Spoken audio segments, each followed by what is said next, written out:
Have you noticed we have a new working tool? Picking up the problem. We'll have a pledge of allegiance followed by a moment of silence. Pledge Allegiance to the flag of the United States of America and to the republic for which it stands, one nation, under God, indivisible, with liberty and justice for all. Moment of silence.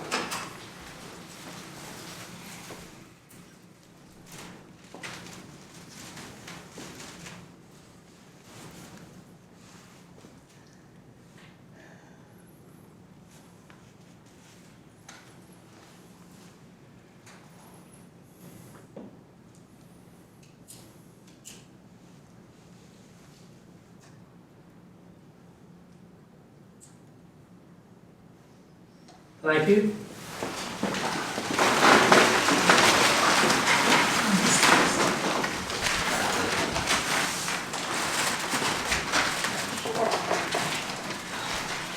Okay, to adopt the agenda? Mr. Chair, I just want to bring to your attention item U1 that was added to the agenda after it was originally released regarding VDOT land use assurance, the request from the recreational facilities authority.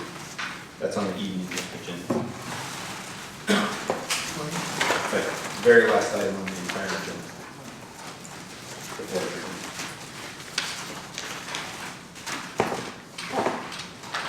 I was thinking that perhaps since we didn't have any applications for the appointments under item H, we should omit that as an agenda item unless people wanted to have discussion about any of those appointments.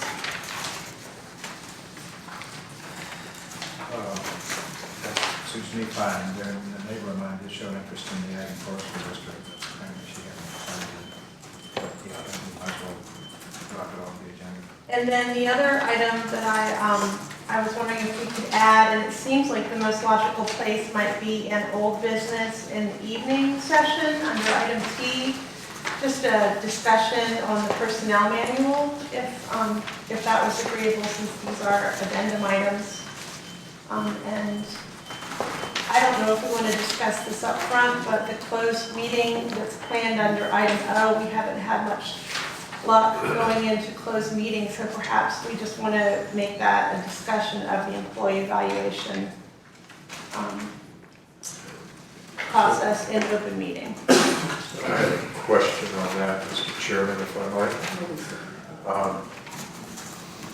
The performance evaluations are a personnel matter that are typically conducted in closed session, but if we're just going to talk about the process, it's fine.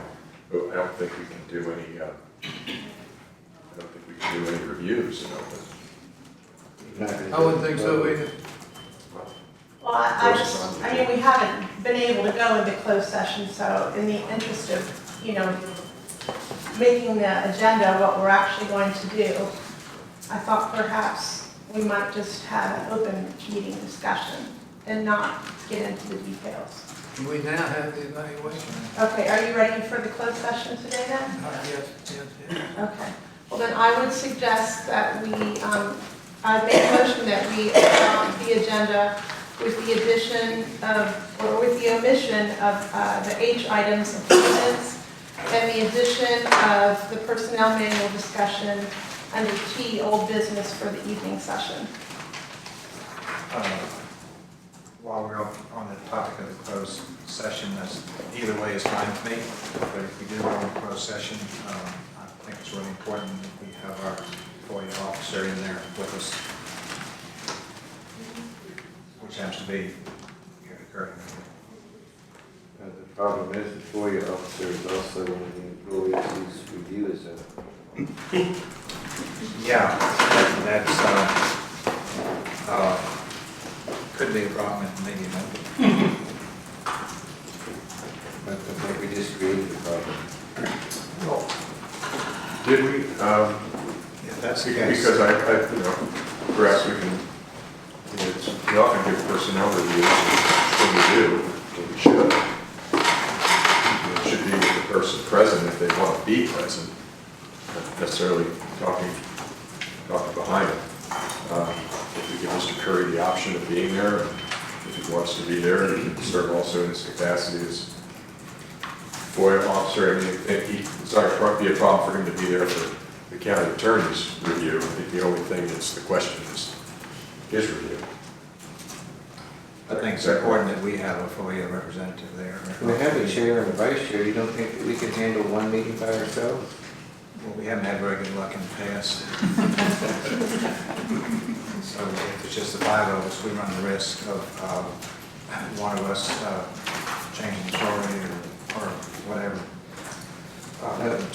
That was unnecessary. I'm just saying that it's, I'm not comfortable just five of us going into closed session because it seems like it could cause a problem if we go into closed session, if we have a FOIA officer with us or our county attorney with us, then I'm okay with going into closed session. But I'm not comfortable just the five of us going into closed session because it's too much risk that we go off topic or that something would get twisted around and we end up in another lawsuit. And these lawsuits are getting kind of old. I think this is a little bit off the topic of the agenda adoption, but perhaps the compromise would be to have the county attorney in the room for the county administrator's review and have the county administrator in the room for the county attorney's review. That would be wonderful. Is that okay with the county administrator and the county attorney? What do you mean? That would be fine. But, I mean, That would be this good. is something that we can decide when we get to that agenda item. Right. Thank you. So I think we'll wait for a second.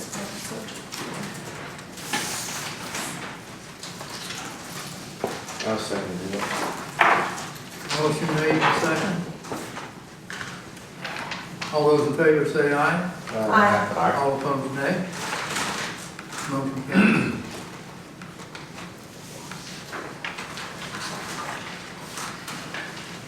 The next item on your agenda is your minutes for adoption from the last regular meeting, August 5th, 2019. I'm happy to take any suggested changes at this point. For approval.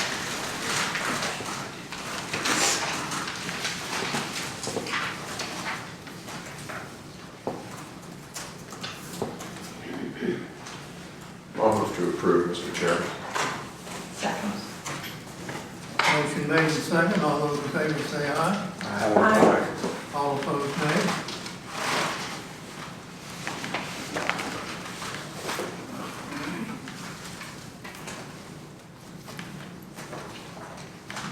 Public comment. Next item on the agenda is public comment. Anyone wishing to speak, may do so, simply raise your hand to be recognized. Address your comments to the board. And I announce the public comment is open. Anyone wish to speak? Sir, Yes. Phil Brewer with Flint Hill. Thank you, Mr. Chairman. Permit me a 30-second commercial for an upcoming event on the 28th and 29th, Saturday and Sunday of this month. The Farm Tour, 11th annual. And if anybody is interested in some of the 501c3 not-for-profit organizations that are supporting agriculture in the county, they've been invited to set up a Caledonia farm. I would like to invite each of you and all of the people of Rappahannock County and surroundings to join us. Farm Tour, 11 until 5, 14 farms in Rappahannock for the 11th annual event. Thank you. Thank you. Anyone else? Yes.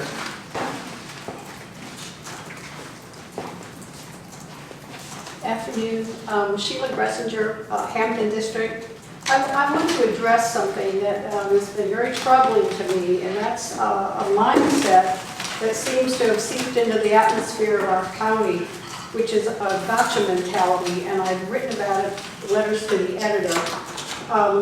I think it's a problem, and I'm going to bring up an incident that happened this past weekend, which was an example of something that I think is absolutely egregious, and that was our fire and rescue is very, very important. And I think everybody understands the importance of the volunteers. They're selfless, giving to our county to save lives and to assist others when necessary. And yet there was someone who sabotaged the effort of the Flint Hill Fire and Rescue this past weekend. And so their organization was shut down on Friday, which led to an entire day that they did not raise funds that are very, very strongly needed. And then someone did find out what happened and addressed it, so they were able to open for the rest of the weekend. But they lost an entire day of funds. And to me, I wrote some notes. I consider this a personal attack on our citizens and on our community. And I think this kind of thinking really needs to be addressed and needs to stop. I did say, we don't want to sink to that kind of level, but what has happened is by people doing this, it has led to people's fear of wanting to do something. And we just have an example here. There are items that need to be addressed with this board, and there's a fear here for making a mistake. And critically, organizations need people to make mistakes, and then you correct the mistakes and you go on. I have a very interesting thing I found over the weekend. It said most people have dreams or aspirations that they would love to achieve. Maximizing potential allows a person to discover those, build on them, and make them happen. If these dreams and aspirations can be met within the company, you will have a dedicated, productive employee who is fully engaged, happier, and more productive. And in my experience in corporate America, when people are not afraid to make mistakes, they will then, it feeds into their creativity and their ability, and that's going to strengthen our community that in a time when we really need it. A couple of weekends ago, I was at church at a little place in Woodstock, and the pastor came up with an idea that she'd heard when she was away on a retreat. And it was a project that she then incorporated into her church as a special effort to take pencils, the number 2 pencils, and to write aspirations or happy thoughts or something, and give them to each of the teachers in the middle schools in Woodstock. And I just thought that was marvelous. So today, I have some wonderful made in America number 2 pencils. And they are recyclable or whatever. They have strong lead. They also have an eraser in case you make a mistake. And so I'm going to present these to each of our board members, if I may. This is You can pass the bars. Okay. And also Mr. Goff. Okay. Okay. One size.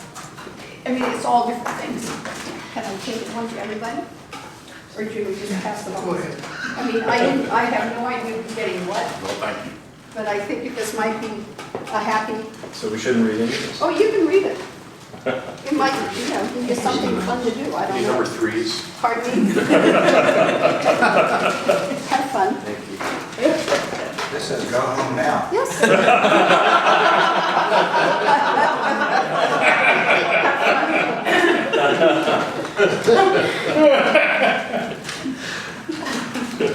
Thank you. Thank you.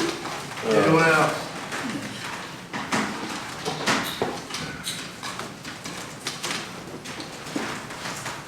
My name is John Capiello. I'm from the Hampton District, and I want to address Mr. Frazier and this $19,000 drone legal bill. Every time I've ever been to a lawyer, the first thing the lawyer does is wants to know how he's going to get paid. They bring out the sheet of paper, and that sheet of paper lists what the hourly rate is and who is going to be legally responsible for paying that bill. That piece of paper exists. So either your lawyers gave you really bad advice and you signed it that you owe the money, or you signed it on behalf of the county.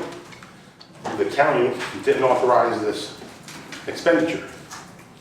So either which way, there's a fraud. I like to see that investigated by an independent counsel. That's it.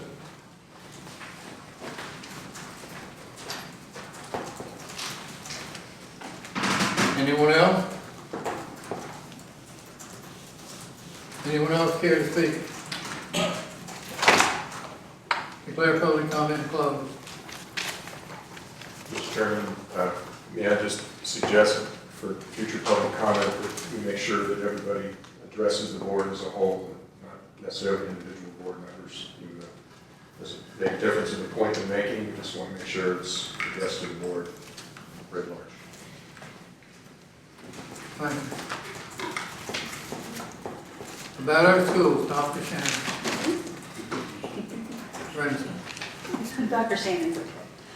Well, good afternoon from your Panther family. We are in our first several weeks of school. I feel like we've been in like 5 months already. We've hit the ground running. Our back-to-school preparatory event started with our new teacher orientation on August 5th and 6th, where we welcome new members of our school family. New to the team, our special education paraprofessional Renee Atelli, Virginia College Advising Corps Advisor Leah Slayton. If you remember, that was a grant that we received through the PATH Foundation to be able to provide a college advisor full-time in our high school at no cost to the county. It's an amazing opportunity, and Leah is she's absolutely fantastic. School social worker Kathy Sickler, who I can't say enough about, and in just a single month, you would not believe how many interventions she's performed, how many kids she's really gotten into, some good services, and it's just been amazing. Second grade teacher, Kristen Good. First grade teacher, Sherry Burfield. Long-term sub, 6th grade science, Michelle Fincham. High school biology teacher, Greg Checkeye. 4th grade math teacher, Kevin Alter. Our CES band teacher, Nick Aquino. And high school PE teacher, Steve Manichek. So nice big new family to welcome. Our new teacher orientation consisted of the fun task of reviewing all that necessary hiring and financial paperwork. Lots of fun. Acclimating to the building through quality time with the principal. A nice lunch that was provided by our friends at Headwaters, which by the way have a taste of Rappahannock this Saturday coming up. So great fundraiser. If you can support that, it supports our schools. Technology, Power School, web-based training, Ovea's anti-bullying training, academic instruction strategies, special education requirements, and Alice active shooter training. So that's what we got into, just 2 days of orientation. We held our convocation day on August 7th, where teachers had time to come together for motivation and inspiration. After working with the teacher leader of professional development last year, we decided to start a new tradition.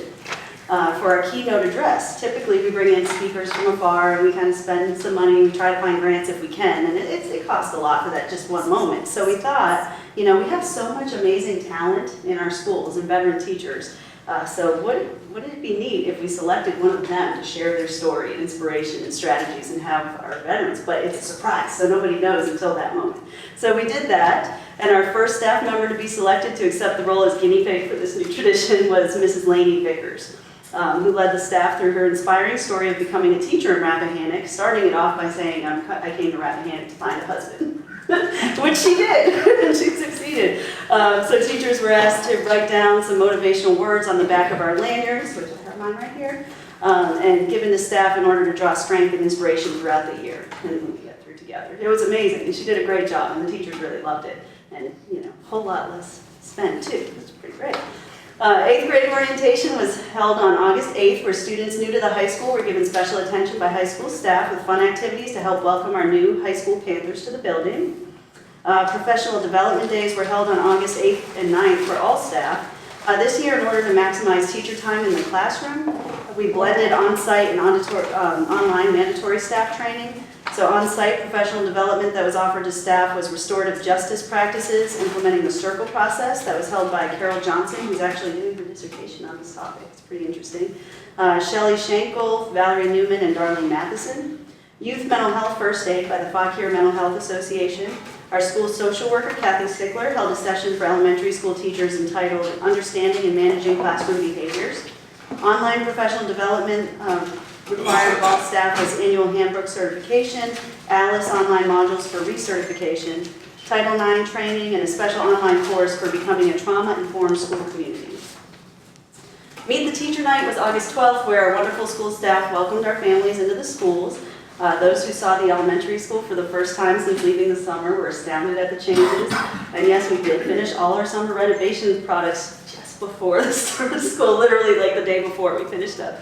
Which was a good thing because we had the courtyard ribbon cutting ceremony on August 13th before our school board meeting. It was a very well attended event to debut the new space completely renovated through the fundraising efforts of RapFlow in Beverly Hunter's name.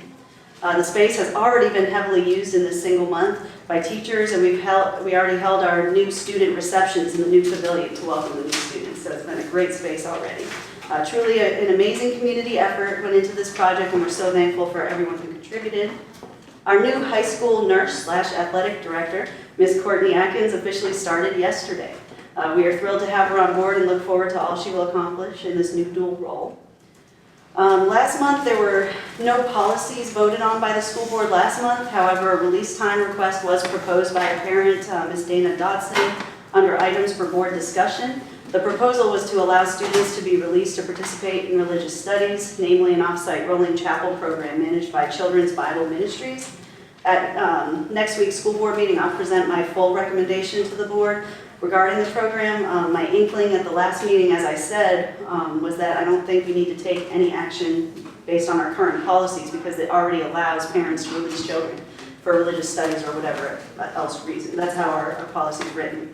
But I'll go through case law and all of that and the surrounding county's policies just to show where we came to that reasoning, and I did consult with our attorney as well. So I'll present the full recommendation tomorrow, but my main thing is that we take no action at all. As always, thank you so much for your service and all you do to advocate for taking care of the youth of this community. I will mention that we heard from Virginia Living magazine that our high school has been selected as one of Virginia Living's top high schools and colleges. So that will be on shelves coming out September 12th. We're really excited. Do you have any questions for me? Thank you so much. Good job.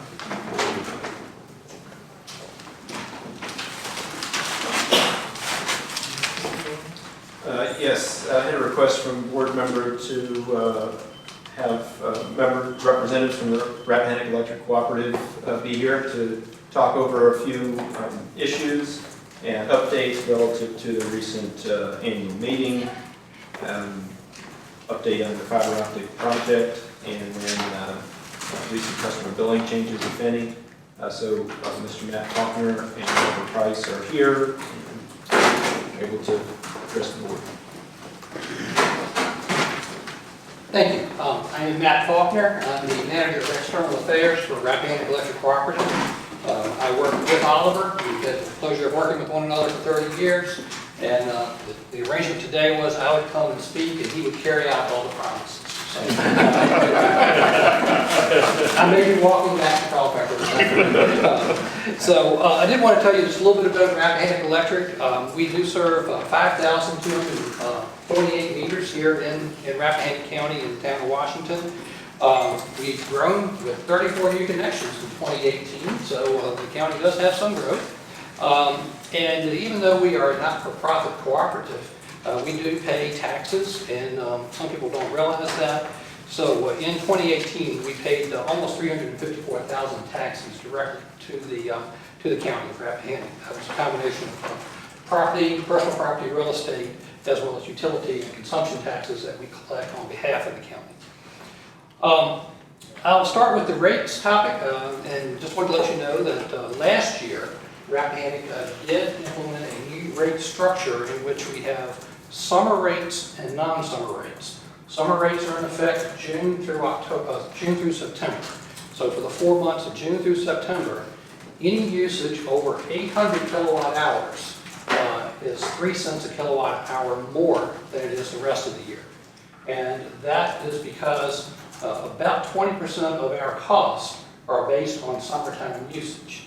And so if people use a lot of air conditioning and create these costs, and then don't use a lot of electricity the rest of the year, then that kind of becomes a subsidy that the folks who created the cost are pushing it off to everyone else. So this new rate structure gives you the message that as a consumer, what I do does affect the cost that is incurred by the cooperative, and it also ensures those who create the cost pay their share of it. So in the rest of the year, the rates are about 3 cents a kilowatt hour less for, we say kind of odd October through April, and, October through May. And so the summer rate is $133 for 1,000 kilowatt hours. It's $128 for the non-summer rate. And what we do is take a weighted average of the sum of the 4 months and the 8 months and then divide it by 12. That's right at $130 for 1,000 kilowatt hours. Interestingly, and this is what surprises a lot of folks, is that rates today are 3% less than they were in 2009. So energy rates in 10 years have actually gone down. And our rates are 7% below the national average. So that puts the rates in somewhat of a perspective. And I'd be glad to answer any questions anyone may have. I will tell you, I tried to get the details, but with it being a holiday and weather folks being focused on another event occurring off to our southeast right now, I was able to get the data, the climate data for the month of August, but it was one of the hottest months we've had. Lots of folks, both in July and August, used lots of electricity, and that caused bills to seem a little high. So, and I'll be glad to take, if you want to do the whole presentation and take questions on individual topics, or you would like to proceed. So what you're saying is the rates in the summertime are going to be a little bit higher than the rates in the wintertime? Yes, sir. Yeah. Okay, that's what I thought. And is there any kind of billing system that folks can get on so that they pay an average rate? Yes, absolutely. We have what we refer to as budget billing, and we take a 12-month look back and average that bill, and they pay the average amount each month. And then on a 6-month basis, we review that to make sure that we're not either overcollecting or under-collecting on that balance. But they're still billed at the summer versus non-summer They're rate? at the same rate, they just have a known amount to be billed each month. It's more like an escrow type process. Yes. Right. Okay. Give you an update on our annual meeting. We had our annual meeting on August 22nd, and we had over 6,700 people participate in that process. There were 7 candidates for our board of directors for 3 open seats. The 3 incumbent directors were re-elected. At the meeting, folks were given some updates on the things that we've been doing this year and in 2018. One of the most impactful is that we have increased our spending on right-of-way maintenance. The weather, the extreme rain that we've incurred over the past several years, the windstorm that we had last year has caused trees to weaken. We've had the ash tree problem that we've been addressing proactively. So our board of directors approved significant increases in the right-of-way spending in order to proactively address the problems and get ahead of them and hopefully reduce the tree-related outages that we saw. We've initiated some new information centers on our website, and folks can go there and find a wealth of information on cooperative governments, their history, documents that are out there for public review and inspection, and so that's there. The other thing that ties into another topic, which I'll cover in a moment, is our board did approve a fiber optic process or fiber optic network that we'll be building. I'll tell you a little bit more about that in a moment. Some other highlights were our new focus on renewable energy. We've launched a program where folks can buy renewable energy or have dedicated amounts of solar energy delivered to their home without having to put solar panels on their home. If they want to do that, we'll work with them on that as well.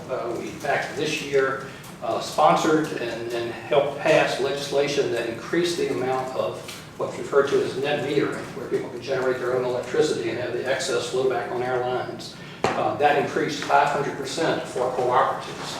So that doesn't apply to all utilities in the state, but it does apply for cooperatives. So we've increased that because we were just about at the limit of allowable net metering. So that limit is no longer a detriment. And we're increasing some installations of solar power on the utility scale. We're going to be installing some battery systems that will have 2 effects. It will help us reduce what we call our peak costs during the peak hours. We can use the batteries to provide electricity and then recharge the batteries during lower cost hours of the day. and will also provide some system reliability if we lose the power flowing to our substation, so the batteries can carry the load for a very brief time. So those are some of the things we're doing and have been doing and will continue to pursue going into 2019. And then I want to go back to the fiber project. We are installing an 800-mile network of fiber optic lines. These will connect all of our substations, our communications towers, and our offices. And at this point, it is intended to be used for us to communicate with these facilities remotely. We read our meters, we use the metering data to flow back to us. So the fiber will be used to carry that data. You can send control signals to turn things on and off. So the fiber will be used solely for utility process. There will be dark fiber or excess capacity built into the lines, and we will make that available for public-private partnerships or other entities to lease, so that we can provide, if it's a business that wants to do, location-to-location transfer, they can do that. If it's somebody who wants to use our fiber as a middle-mile carrier to help facilitate the last-mile fiber or last-mile broadband, then we'll certainly work with them on that as well. We've been talking about this for a while, and so we're actually starting to see the benefit, or not the benefits yet, but we're seeing action. We're preparing the poles, started doing that last week, where there are actually pulleys being hung up on the side of the poles, and we'll start pulling the fiber next week on September 10th. The first 20-some miles will go from our Culpeper office to our Pates substation, which is in the corner of Spotsylvania and Orange. That's necessary so that we can actually connect with the internet. We have to get into their data center, so that will occur in Culpeper. And the fiber flowing to this area is on schedule for sometime in 2020. So that's what I have, and glad to answer your questions. So Matt, I do have a few questions on the fiber. Yes, sir. I chair our broadband committee. It's been pretty active for the last couple of years. We don't meet every month, but just about every month. Didn't meet in August, but we're meeting again in a couple of weeks here in September. But we took August to go to some various presentations, including one I think back in the middle of the month that the area realtors hosted. Evan Feynman came and spoke. And then there's the statewide broadband meeting in Richmond tomorrow, and Ms. Donna Hay, who is here today, and one of our committee members is going down to that. And then I had the ability to sit in on a Feynman and a USDA and Congressman Riggleman presentation down in Mecklenburg a couple of weeks ago as well. So Mr. Curry has been intimately involved in this, and Oliver has been at the 2 meetings that we've had with REC, where we've learned more about your fiber loop and what you're building in the middle mile. So I was going to report this out in the broadband committee agenda item. It's on board docs for the public to see, but this is the presentation that Mr. Feynman gives for Commonwealth Connect. And there's 2 examples in there, one in Albemarle and one in Fluvanna, where CBEC, Central Virginia Electric Co-op, is actually partnering to go to the house, to go to the last mile. And they're getting a lot of that money through VATI. Right. So we understand VATI pretty well. We didn't apply this time around because we can't find a provider partner. And so I guess my question to you is, I applaud you for the loop you're all building and the fact that providers can tap into that for the last mile. But we would love to have REC help facilitate or identify a private partner that we might be able to do a PPP with or certainly apply for VATI dollars. Comcast just pulled out of the tower deal with Fauquier over in Hume, I think, which was very disconcerting because that was probably going to do a lot for that area. Do you have any? We want to work with REC here to try to get our, to get to the residential, because our low-hanging fruit's already been picked off. Right, we're having the same issue trying to find a partner. We've been doing an informal process, so right now we're evaluating doing a formal RFI, getting request for information, which may lead to an RFP, seeking people to really come out and do this. We have been in contact with the governor's office, with Mr. Heineman, the broadband czar, or whatever his title is. We've also been in contact with state legislators to say that the money needs to be not dedicated solely to fiber to the home, which is pretty much right now where it is. To be a competitive offer, it has to have a retail solution part of it. And we think the middle mile is part of that retail solution, which you got to walk before you can crawl before you can walk. So we are hoping that the additional dollars that will be available in the next round of applications may have some space reserved for middle mile projects. Again, we think it would probably require public-private partnerships to show there's some progress there. We don't think the state ought to be funding private enterprise, but there should be some effort there. So that's where we are. We have looked at and met with Central Virginia. Their model does not work well in our area. Pretty much all of their customers need broadband, and about a third or half of their customers already have it. So, it's kind of a matter of over there, everybody's going to share in the benefit, so everybody doesn't mind funding it. Here, not 100% of the REC's members would benefit because they've already got Verizon and Comcast fighting over them, so they're not so excited about funding something that they won't benefit from. So we're trying to figure out how we can do that and looking at other partnerships that will help us get the rest of the work. Certainly what you offer in the way of speed is going to be much superior to what CenturyLink or Verizon. It will be, but again, we have lots of their service area where literally Comcast and Verizon are pulling out old cable and putting in new cable. And it's like, why can't you just take some of that and put it in some place that doesn't have any cable? And so that's the nature of competitive businesses. But we would like to find a solution. It may be a wireless, it may be, we would like to partner with whether it's a wireless internet service provider, anybody who can take it the rest of the way. We'll offer some pretty attractive options on connecting with their fiber. But we would love to work with you, and maybe we did not attend the Congressman Riegelman's event. We did Congresswoman Spanberger's, and we offered with Congressman Riegelman to have a similar meeting here in the northern part of his district. I think the one you attended was probably in Mecklenburg. Yeah, it sounded like MEC was doing some pretty creative things down there. MEC as well. They're doing not 100%, but they are offering something. And the big difference with both Central Virginia and Mecklenburg is that they're eligible for tobacco commission funds. So they had the seed money up front, and now they've got the momentum where they're eligible for other monies. We being to the north weren't eligible for the tobacco commission money. Mr. Curry, you got any questions? Not about broadband, so I'm going to have one. Thank you. Absolutely, thank you. Thank you. I've heard concerns about electric quality surges, and what resources do our citizens have when they have that sort of event at their home? Well, how do they go about reaching out to REC? And we first of all would like to prevent those. We think that right-of-way work will help a lot of that. A lot of it is trees touching lines and causing spikes or surges. A lot of the spikes and surges, not trying to flash claim, but they do occur within the house. People don't realize how much of a draw a vacuum cleaner motor, for instance, has, or a wheel pump motor. We do not have any surge protection programs that provide physical surge protection. This is a sales pitch. We do offer a financial surge protection that if you, I think it's $6 a month, you can enroll in a program, and if you have surge damage in your home, we'll pay for the repairs of that product. I forget the exact dollar into limit on it. I think it's up to $2,000. So it provides some financial protection, but it does not provide physical protection. I'd like to take the opportunity to say thank you, because your men have been in my house at 12 o'clock at night fixing the problem. And it was about 12 degrees outside. I don't know how they did it, but they had it back up and on.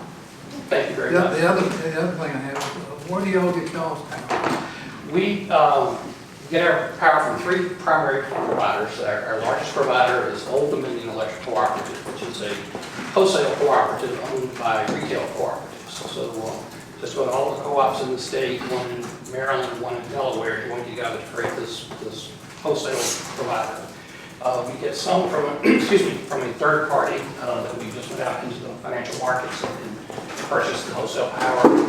And a small part comes from the Southeastern Power Administration, which is the car fill pipe dams down on the south side. Thank you. You're not buying from Dominion Resources? No, sir. ODEC may have some contracts, Old Dominion Electric Property may have some contracts with Dominion, but most of that is bought directly from the market. We do own with Dominion. I think our share is about 13% of the Rappahannock Power Plant, so that provides us a very low-cost, fixed-cost output, clean energy. It doesn't have any emissions. Some people will debate how clean it is.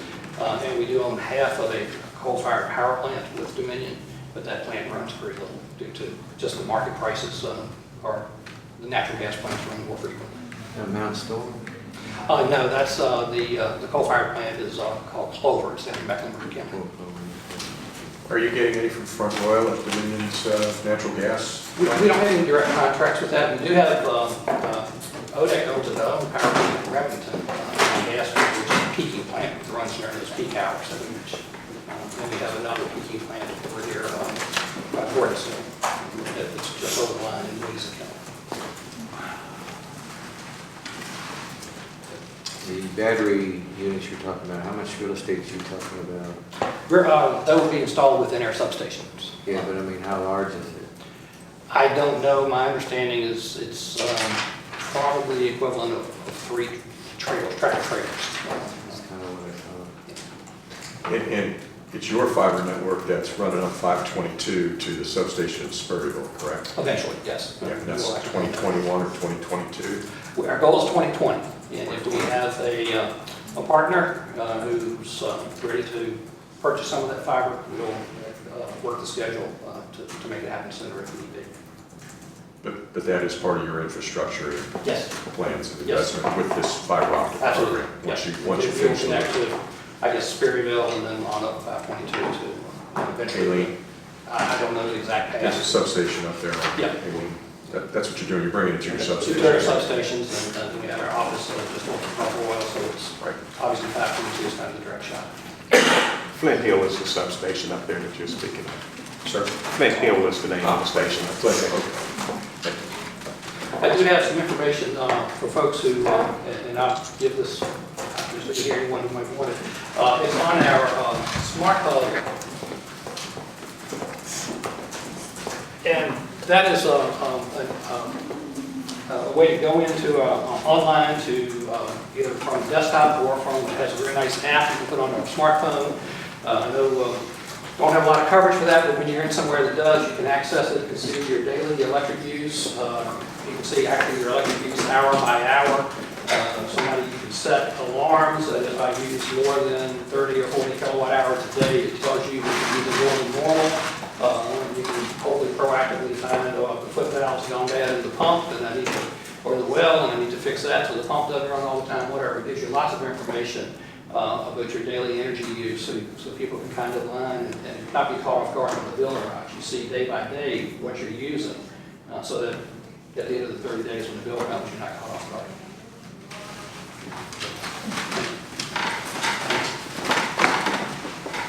Thank you.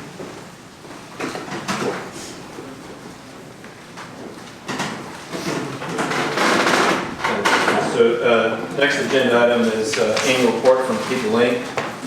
President and CEO Rob Goldsmith is here, as well as our local representative to the People Inc. board, Jennifer.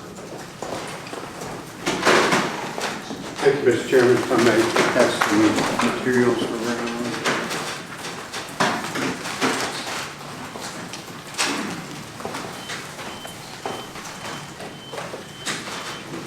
Mr. Chairman, members of the board, Mr. Curry, thank you for your time on your agenda today. I appreciate it.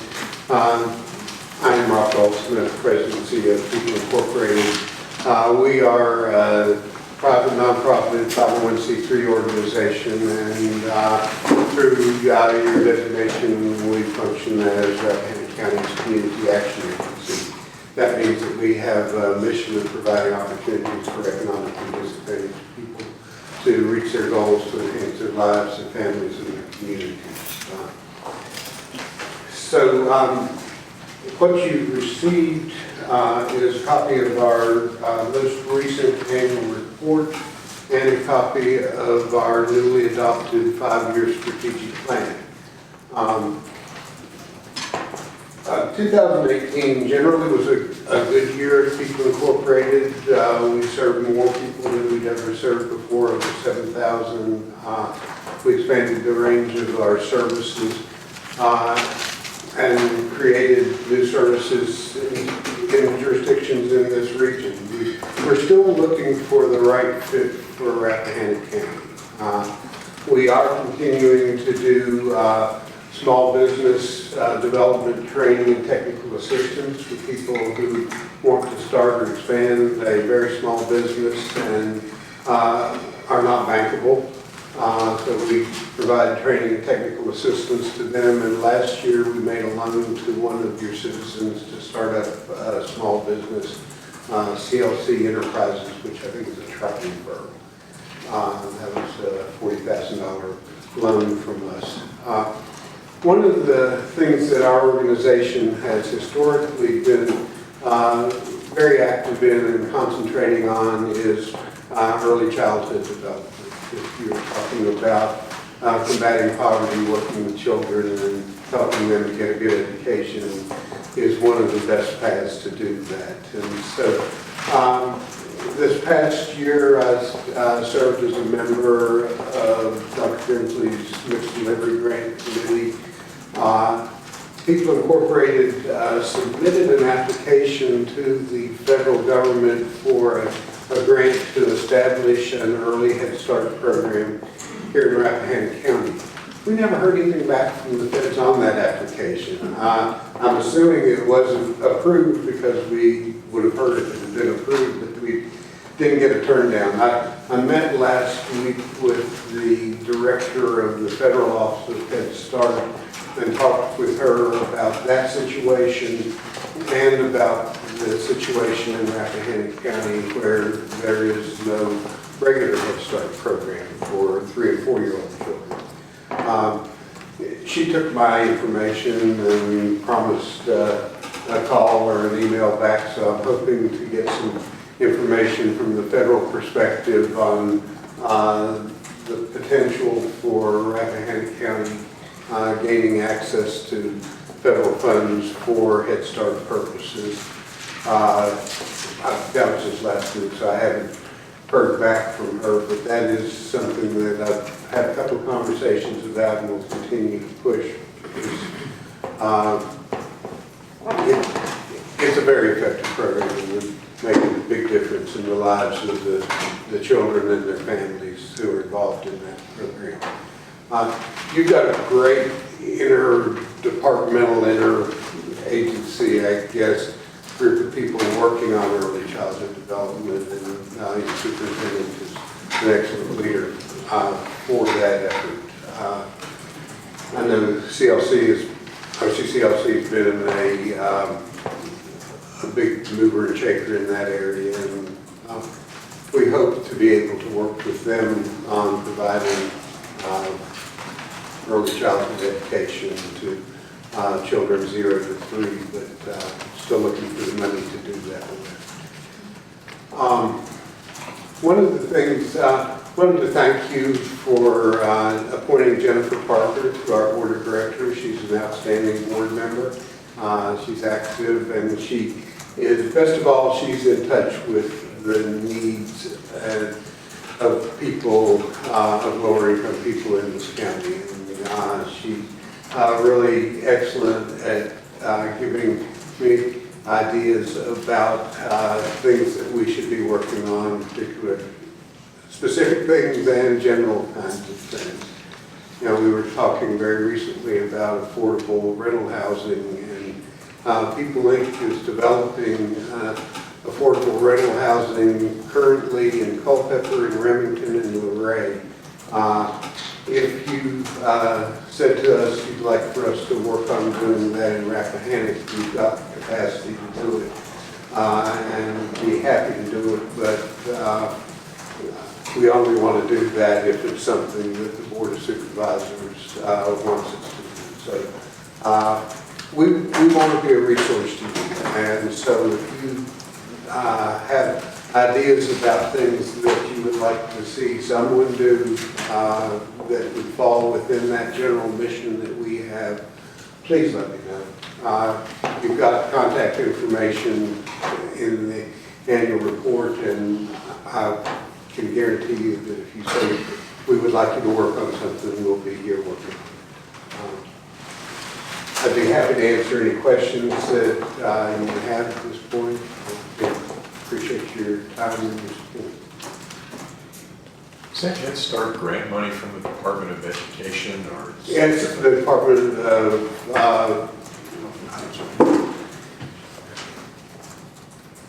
it's at the state level now. It's Department of Social Services at the state level. It's Health and Human Service, maybe? thank you. Yes, sir. Department of Health and Human Services. Yeah. And they're in the House of Representatives budget for an increase for this year. And so I'm anticipating that there will probably be an opportunity this coming year to apply for those funds again. And my recommendation would be that we try to learn from what we did last time and submit an application this time, and hopefully we'll be funded. What's their cycle? They don't have one. Okay. So they go by the federal budget. So when the federal budget is approved for a year, if it includes extra money above the maintenance of that kind of money, then the Office of Head Start will issue a request for proposals. And at this point, I'm sure they're waiting until a budget is adopted before they even think about issuing a request for proposals. So what I've been hearing from people in DC is anticipating that the budget will be adopted near the end of this calendar year. So probably next spring, late spring, they may be issuing a request for proposals for expansion. But they don't tell us when they're going to tell us. So we just wait and watch. Thank you. I just wonder if, I never really thought about it much, but without an actual budget, do continuing resolutions, do they really have adverse effects upon what you do and what the school system may have to do? I'll let Shannon speak to the school system. For us, it makes planning difficult. That's what I thought, yeah. Yeah, you don't know what your budget's going to be for a year, and a lot of groups will hold back and try not to do things until a budget is ultimately adopted. The other thing is continuing resolutions then are for basically maintenance of effort. They're not generally for additional dollars. Additional programs. Right. Thank you. There's a resolution in your packet if the board is interested to recognize and commend the People Incorporated for 55 years of dedicated service to the citizens of the Commonwealth of Virginia. This is a document Mr. Goldsmith provided some information to me, and I was able to pull this together and give it to the board for your consideration. I had a chance to review this in advance, and I'd like to make the motion. Or is this a roll call, or? It will be a roll call, but a motion to adopt. Motion to adopt. I'll second. Motion made and second. The roll call vote. Mr. Frazier? Mr. Lozinski? Aye. Ms. Smith? Aye. Mr. Perry? Aye. And I also. Thank you very much. Appreciate it. Thanks for everything you do. Thank you.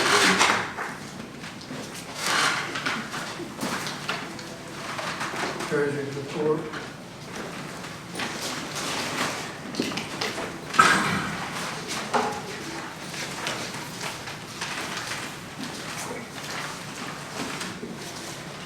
Treasurer's reports are in the agenda packet, same form they are every month, and just highlight that our cash position is just a little bit above where it was last year, indicating they're in continued seem to be in good shape. Revenues look to be on track, and expenses similarly on track. I'd be happy to answer any questions the board may have.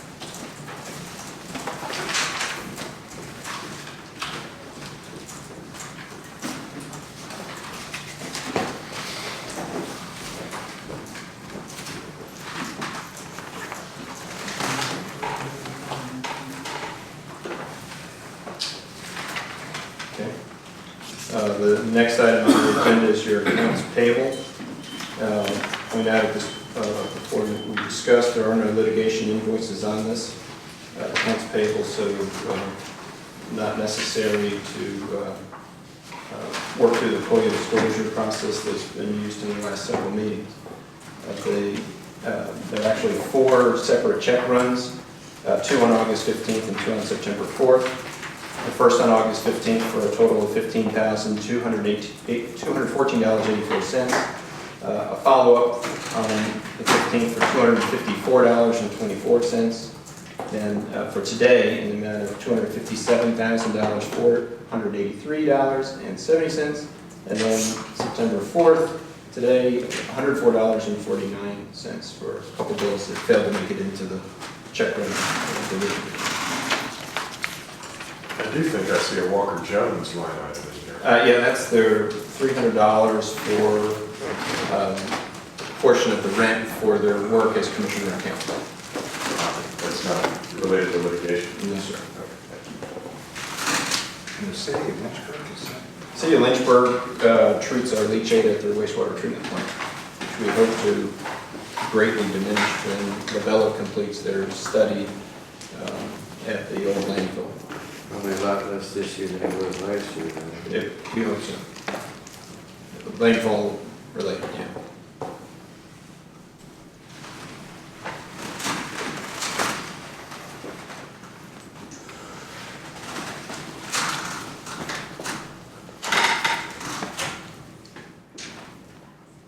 If no one has any other questions, I'd move that we adopt these accounts payable runs as presented in the packet. Second. Motion made and second. All those in favor say aye. Aye. All opposed, nay. Bills are paid.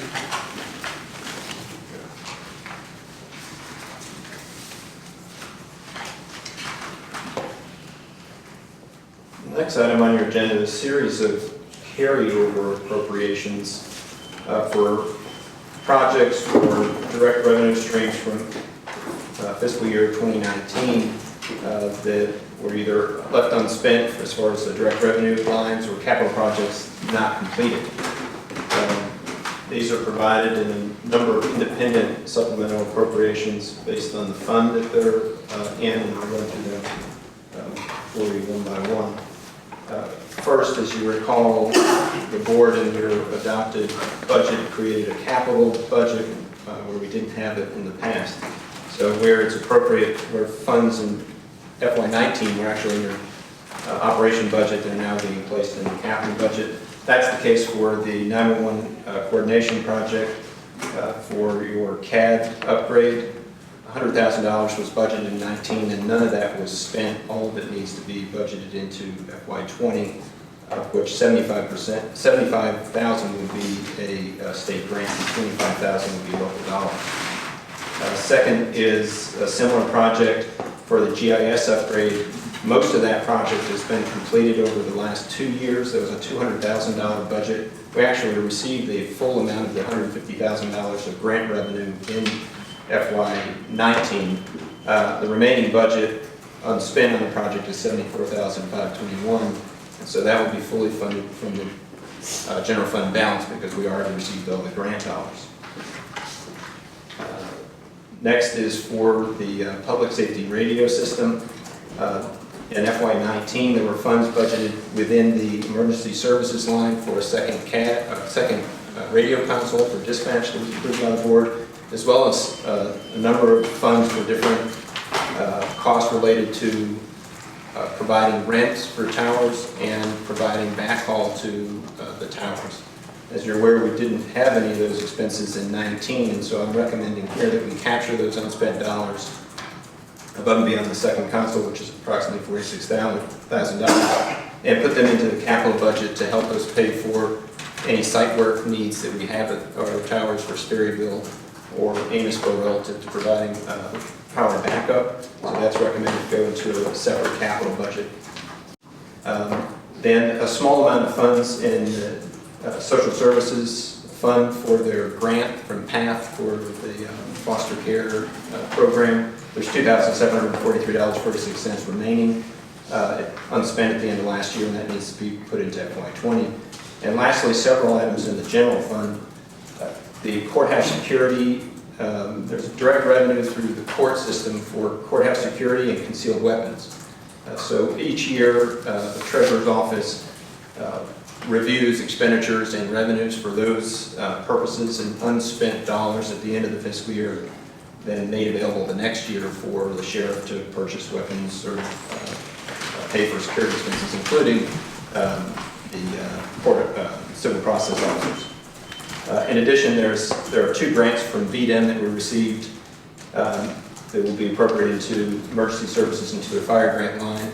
One has expenditures on today's AP for the VFIRS grant, which bought equipment for each fire company, and the other is the REP grant, which is because we're within 50 miles of Lake Anna, and that money is being used to help with the generator connection study at schools. Next, radios. The budget for radios that it was funded 50-50 with a grant, and that we applied for a couple years ago. We finally purchased most of those radios, and they're in storage, but we haven't installed them yet, given the state of the radio system. They'll be installed in the next few months, and so the remainder of those dollars are for that installation. But we're recognizing the full amount of the revenue from that grant because it wasn't received in 19 as expected, because we won't receive the revenue until the project's completely done, including installation. The VJCCCA grant, which is juvenile corrections, each year we receive just under $10,000 for that program, and what we don't spend, we have to pay it back. And so we have to take what we didn't spend last year, move it over to 20 so we can pay it back. And then lastly, I'm showing really an accounting entry of negative $95,000 for general fund balance because of all the excess revenue coming in from the radio grant. So that's a lot to say, and I could try to say it again. But all this is in the packet, it has been there, and I'll be happy to answer any questions. Well, the most important question and answer is, this does not exceed the 1% threshold within the code relative to requiring a public hearing. And there are a few more carryovers that will be coming our way in the coming months, and we will have to have a public hearing. There's a few school ones, and there's still some on the county side, including in the Fire Services Fund, to carry over what will hopefully be the payment for the Harris system that we haven't been able to pay because they haven't finished the system. So that should happen in the fall or spring when that's fully wrapped up. No members object. I would put forth all in the form of a motion for approval, adoption, and we can have comment after this, I guess, in response. I'll second that, Mr. Chairman. Motion made and second. I do have a question, Mr. Chairman, or discussion. Mr. Curry, do you do all this out of your office, or just coordinated with the Treasurer's Office and all? Or is this pretty much just... Your Director of Finance takes care of all this for me. That'd be you? Yes. I coordinate very closely with the Treasurer's Office, who runs our accounting system. So it's a back and forth between our office and their office. Yeah. Thank you. Motion made and second. All those in favor say aye. Aye. All opposed? The next item on your agenda is your contingency budget process. I think it's good to have this on your agenda each meeting. There are no requests for use of contingency at this meeting, so the full balance remains available. And then the last item under finance is the Treasurer's annual report. This is required by the Code of Virginia, and if you had a chance to review it, it identifies uncollected funds over the last several years. Overall, I think the collection rate is 99.37% over 20 years, so that's pretty good. No action is required. Correct. I guess I'd be interested in learning, and this can just be a follow-up from the treasurer. You know, I know she retained the law firm of, I guess, the Pond Law Group. Yeah, Pond Group. Just kind of wondering how that worked out. If that was a big part of why we've got such an excellent. Well, we haven't progressed to actually having a tax sale yet, but my understanding, and she's still working towards that, but entering into that process, I mentioned this before, brings a lot of people to the table. So what we're seeing here doesn't involve any of that? Oh, sure, yeah. So it's very likely that if she didn't recommend that and the board didn't authorize the contract to do that, those collection percentages may have been lower. Okay.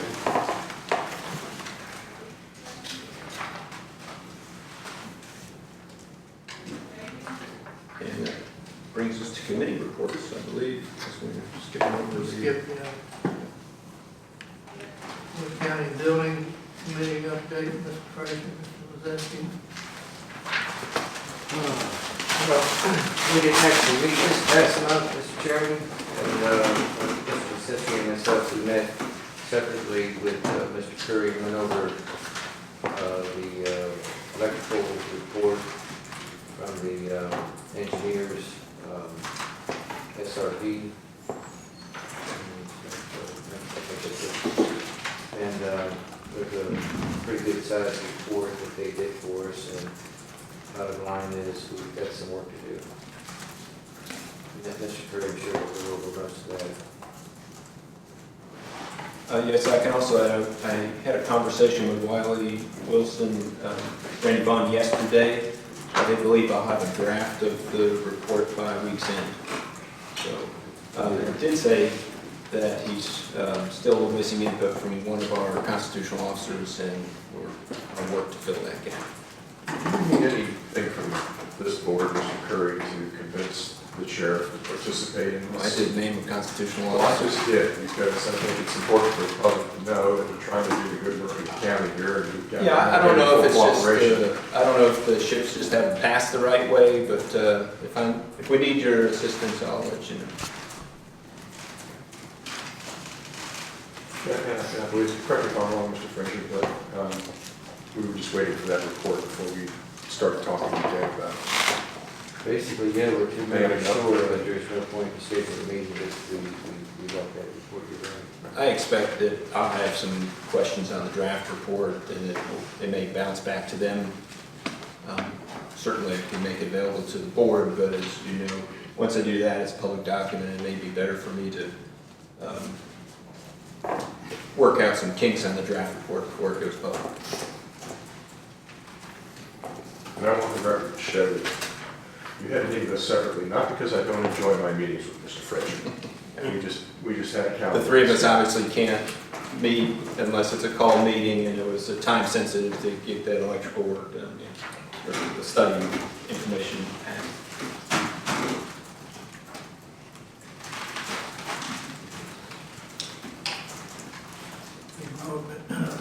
Probably already covered this. Broadband. Yes, Mr. Chairman, thank you. I think a lot of what we heard the committee was working on came out in the questions with REC. Just again to reiterate, we've had members attending various conferences, both locally and around the state. And tomorrow,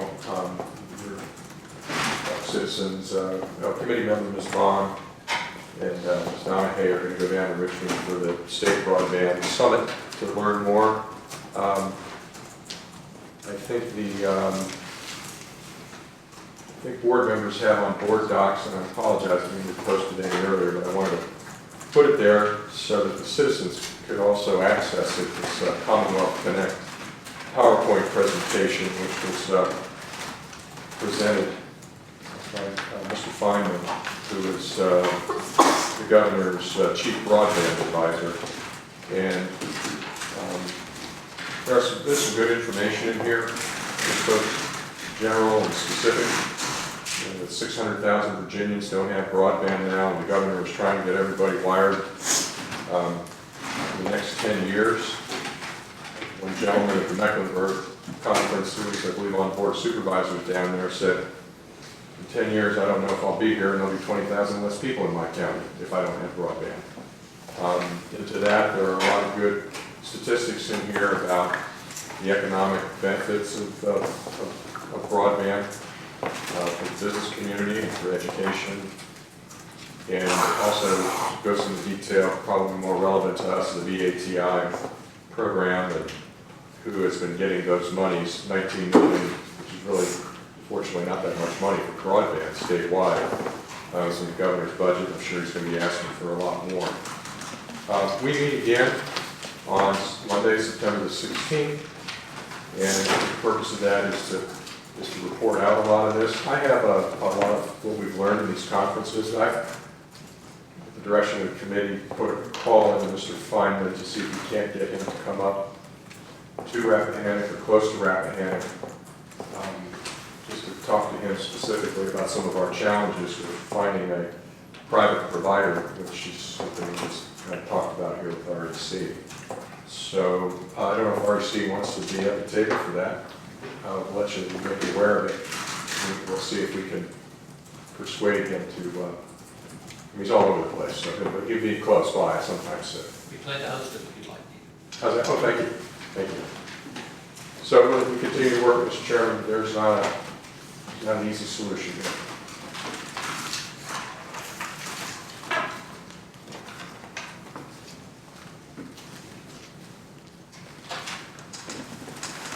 Okay, next, the planning commission update. Recreational facilities. Oh, sorry. I saw her name out at the end. Yes, Mr. Chairman, thank you. Probably most of this I would like to defer to the evening session when Mr. Van Acker is here for that addendum item because he is the vice chair of the authority. But I did want to just let you all know that they believe that they have a good potential candidate to fill the opening on that authority. And so they did not feel like we needed to advertise for that position at this time. I don't have a resolution or a solution or anything more to report about folks interested in the position, but they did feel they would be able to fill it without advertising.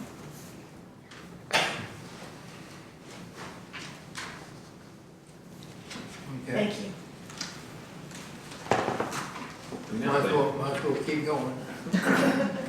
Planning Commission, we, since the last meeting, did have a work session where the current working draft of the comprehensive plan was sent to Charlottesville for review, and I believe Mr. Curry finished those last touches and then sent them along to the consultant in Charlottesville. So there is something out there for review, and I guess we're in the 45-day turnaround now for that to come back to the board. I'm not sure, I'm not sure, Mr. Chairman, if we will see that by the October meeting. I made contact with Berkeley Group and was told I should see their deliverable in the next week or two. Oh, wow. Okay. So we made At very which long- point in time we need to schedule a joint meeting. So I'm hopeful that we'll know that by the time the planning commission meeting comes and we can begin to talk about scheduling. Very good. Thank you for the update on that. So that is in the works, and then we just had our regularly scheduled meeting where we had, mostly preliminary reviews, and then our upcoming meeting will have several public hearings in the works as well. And there's additional information on those in item N, the zoning administrator's monthly report, if anyone has any questions. Thank you. Thank you. Rules Committee, Mr. It may be most appropriate for me to speak to this because I have deliverable for for Mr. Welch and Mr. Frazier on the rules committee that I haven't completed yet, which is needed before you schedule another meeting. And We were gonna try and dance around that, but since you. it is what it is. But I do believe there shouldn't be a problem having that take place before the next regular meeting. So I think we'll be able to schedule a meeting during September. And to that end, I removed item 6, which was that carryover item every meeting about the. It's contingent on the work. Because it's all. Thank you.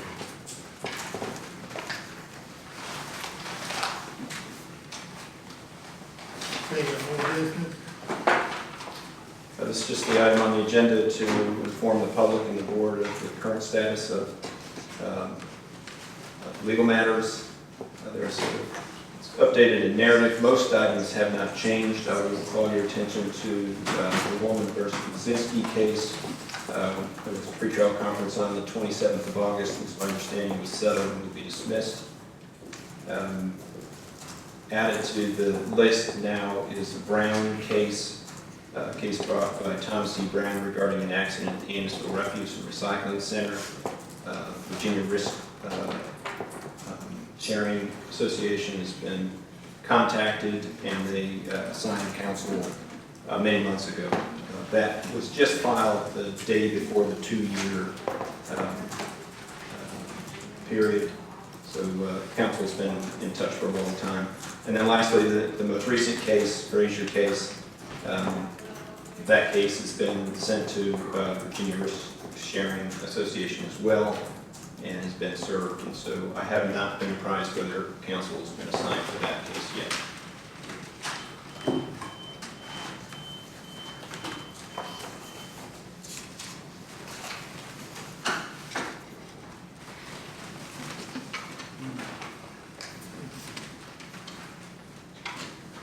The next item is your recycling update. Ms. Smith asked for this to be an item on your agenda each month.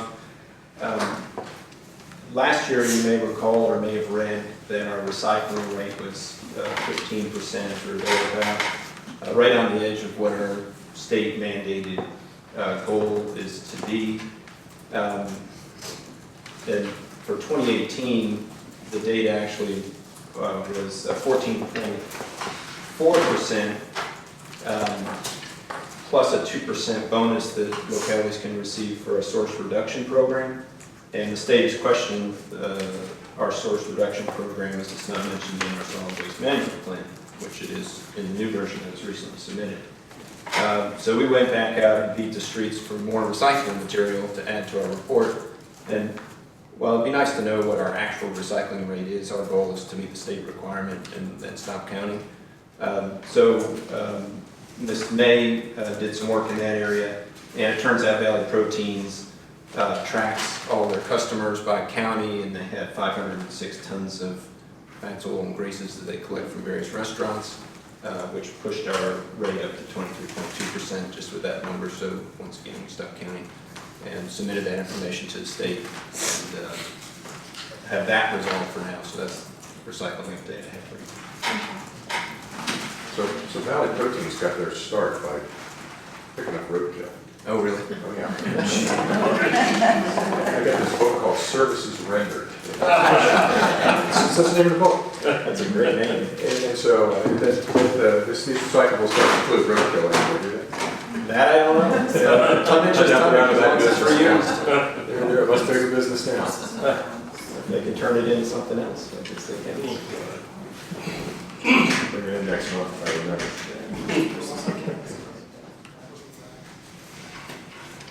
Thank you, Mr. Kerr. That's great. Going from 14 below threshold up to almost 25%. That's a good find. In which obviously our rate has been added into the past as well, because those restaurants have been taking care of that for years, but we just haven't recognized. And of course, that was added to the numerator and denominator, but still helped us out. You're not suggesting our restaurants serve roadkill, right? You may.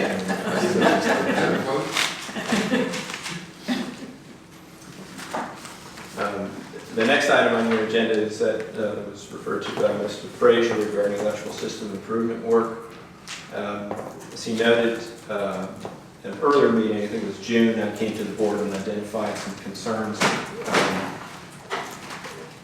think it was July, I'm not sure. It came from a countywide power outage and some issues that came out of that for our generators. I hired Simmons, Rock, Charlie, and Prince on board's approval, who came out, reviewed our system, provided some as-built information, and then performed a study to identify areas that had potential code issues or quality or safety issues. And that report is included as an attachment to the memo that I prepared to send to the board earlier this last week, that I've tried to distill the electrical engineer's information into more common language. And without going through the entire memo, I guess I'll answer any questions unless the board wants me to dive into more details, which I'm happy to do. So we're back to talking about the secondary generator instead of a larger UPS. I had the conversation, so just as background, the county has one large generator by the treasurer's office that provides backup power to all the buildings along this road. Sheriff's office has a second generator to provide backup power should the main one fail because they have 911 in that building. That backup is now failed and old and not worth repairing. So the question is, do we replace the secondary generator or find some other way, such as a large battery backup? My inquiry to the electrical engineer as to the viability of that to get at least, I said 12 hours of backup, which would be enough for us to get a trailer mounted generator in here. Confidently know we could get a trailer mounted generator in hooked up to provide power before the batteries run out. And his opinion would be cost prohibitive to do that, much more than the secondary generator. Now, I think there's more study that can be done there, and we can go back to the vendors and be sure, but that's the answer that he gave me. I still wonder about a solar array on a roof or something. Which for DC power plant would be great unless, I guess when we talk about backup power for one of our offices, it's the standard care is, maybe we want 99% uptime, but when we shift to talk about what do you want for 911 dispatch, I think the conversation shifts. And so then what if we have the weird week where it's been cloudy for 7 days in a row and it just didn't do what it was supposed to do? And so the rough rule of thumb for those public safety needs is 5 nines reliability, or 99.999% reliable, or down about 5 minutes a year. So I just don't know if a solar array and DC battery bank would provide that. I don't know it wouldn't, but I don't know. I've not seen it. And I haven't seen it.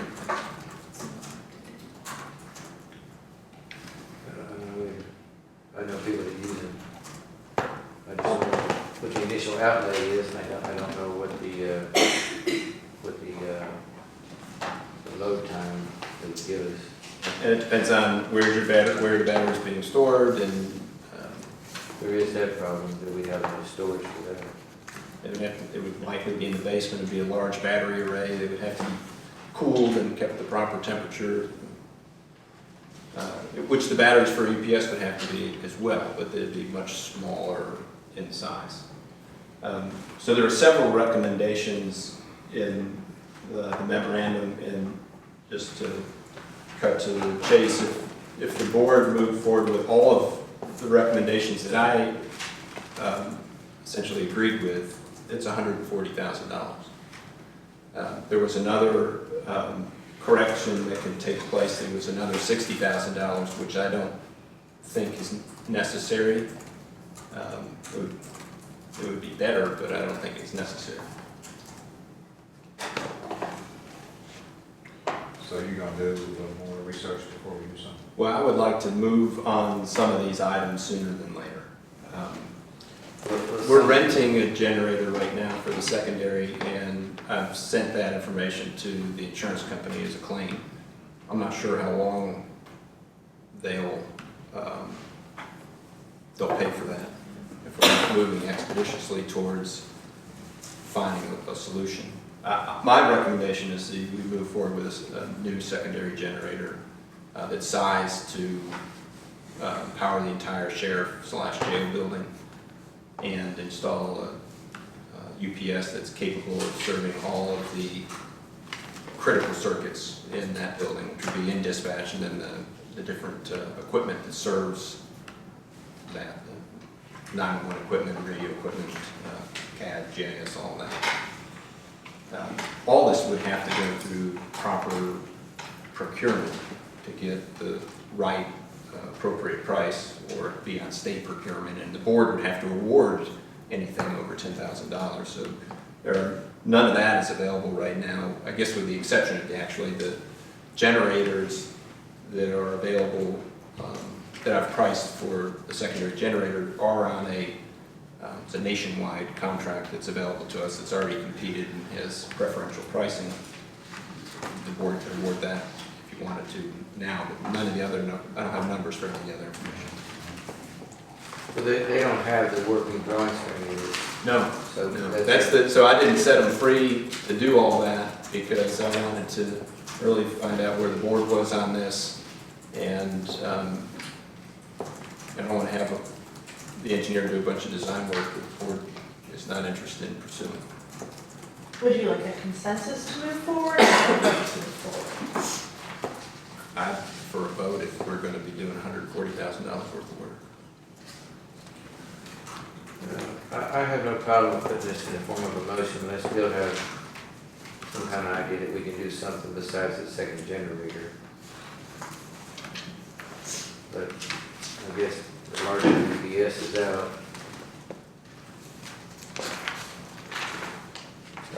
And I would think you'd be concerned about those surge protector devices, considering how we got our So my primary, swing in the first place. we can have that rental generator sitting over there. That's a money thing, right? And so, money's important, but at least it does what it's supposed to do.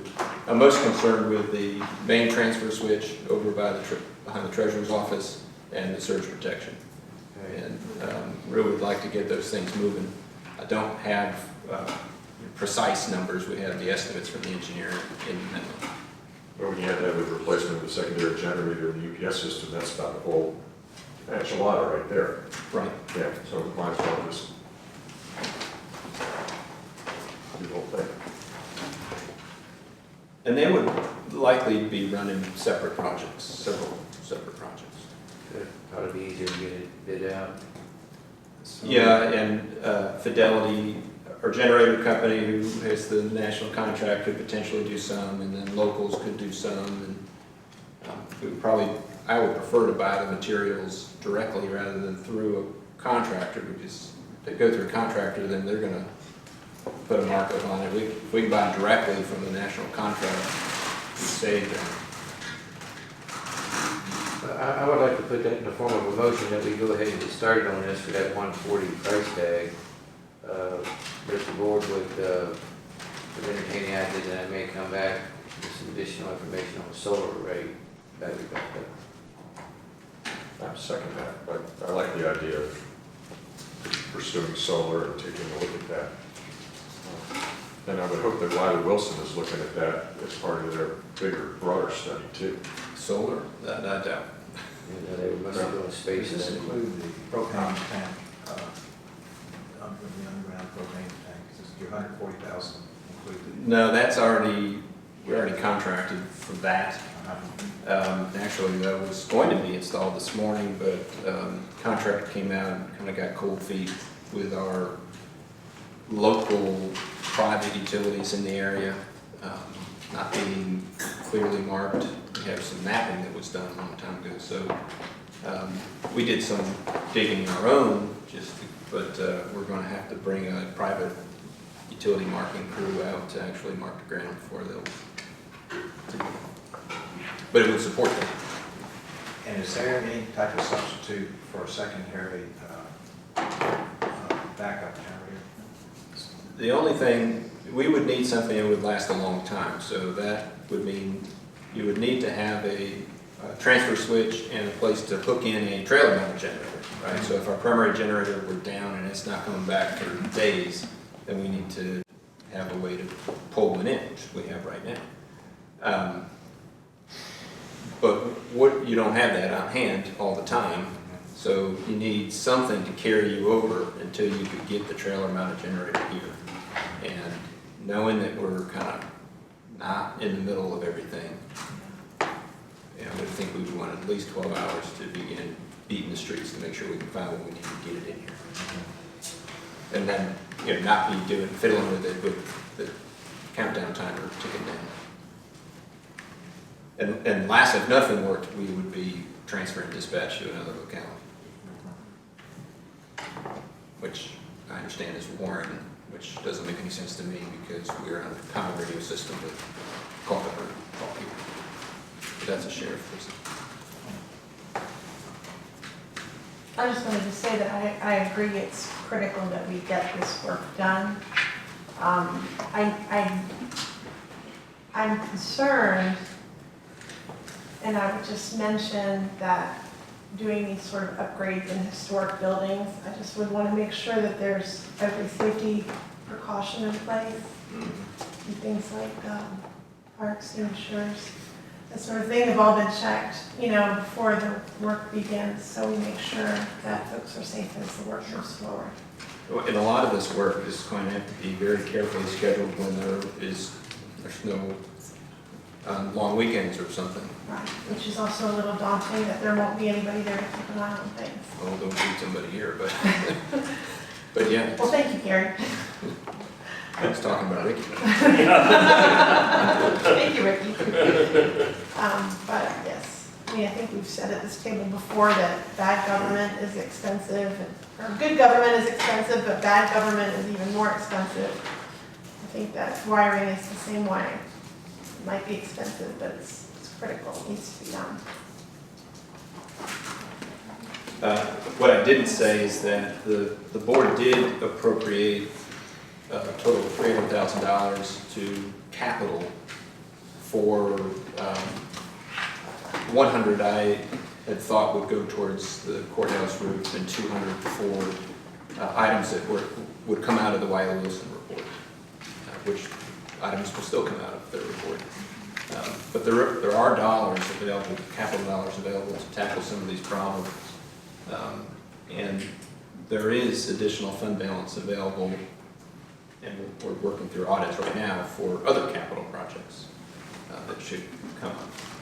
I was just thinking, and I made the motion, but just item number 4, that 200 amp panel that's installed right behind us here, it's a code violation. Yeah, that's a violation was put in, but I was just wondering if we could maybe work a little slower on that one so that it's incorporated into any remodeling we do in the courthouse itself. Right. Well, we probably would go, I would recommend we jump on the monitoring, determine what the draw is today. And sure, we have all the ground rules done so that we know what we're working on. Maybe it needs to be done sooner than later. But I think you need to get started on it. I think I gave you a second. yeah. You did? Yes, sir. So as I understand it, it's a motion and second to allocate these dollars to these capital projects with the understanding that Mr. Frazier is going to do some additional research with solar, and of course we can coordinate on that if we want, to see if we can find a way to not buy a secondary generator, which admittedly will run mostly just to exercise. That's the goal anyway. And what was the price tag on the secondary? 20. It's like 25, but you've got associated. You have to install it. We would do some of that in-house, but I put 32,000 And that assumed we have a local electrician do some of the work to hang the transfer switch and wire it.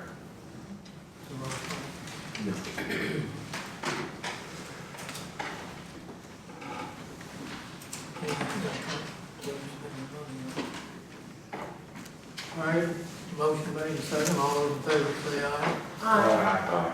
All opposed, nay. Motion carries. Thank you. Next item will be pretty interesting. New business. Yes, the first item of new business is an item, a request from the Virginia War Memorial Foundation to speak their names. Mr. Blazinski suggested that he would discuss this with the board. Yes, thank you, Mr. Chairman. The Virginia War Memorial is down in Richmond. It's a pretty spectacular war memorial. It features the names of approximately 12,000 Virginians who died either in World War II, Korea, Vietnam, or Gulf War. It's under renovation right now, and I believe it's going to reopen here sometime close to Veterans Day. Board of Supervisors, or Mr. Curry, received this letter from the foundation, which, and this is a letter that's going to every county in the Commonwealth. I did have an opportunity to speak yesterday with Rear Admiral Heckman, who was the signator on this letter. And at my last Board of Veteran Services meeting, I had an opportunity to meet with the chair, Rear Admiral Rennie, whose name appears in the upper left, just to ask a little more about this. So it is an opportunity to recognize those 12 names on the wall from Rappahannock County from Korea and Vietnam, Korea and World War II. And the foundation is asking the board appropriate a minimum of $1 per name, which for Rappahannock is going to be a pretty small amount. And per their letter, talks about funding educational patriotic programs that are free of charge to students and teachers that visit the memorial.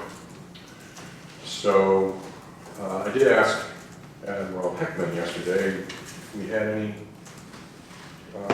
citizens that gave their, or any service members from Rappahannock that gave their life during Vietnam. He said if it didn't appear on the list, and that wasn't the case, which surprised me, but it may take a little bit of, maybe we can get with the Historical Society and try to figure that out, because he said if we can find anybody, we certainly would put their name on the wall. In addition, I asked about Lieutenant Coward, who is a graduate of Wakefield Country Day School, who lost his life in Afghanistan. They're actually part of renovation for the memorial is to add a wing recognizing Afghanistan and Iraq, so I'm sure his name will appear there. And it has. I've seen his picture and his name there, kind of temporary. At any rate, there's no suggested amount here. The letter says $1, and since we only have 12 names, perhaps something to the tune of $5 a name or $10 a name would be more appropriate. And I think it's an annual give, so I'm not sure how that works from a budget perspective, Mr. Curry, but I'll leave it there, and any board members want to say what they think might be appropriate or how they feel about this. Hopefully I can answer any questions you all may have.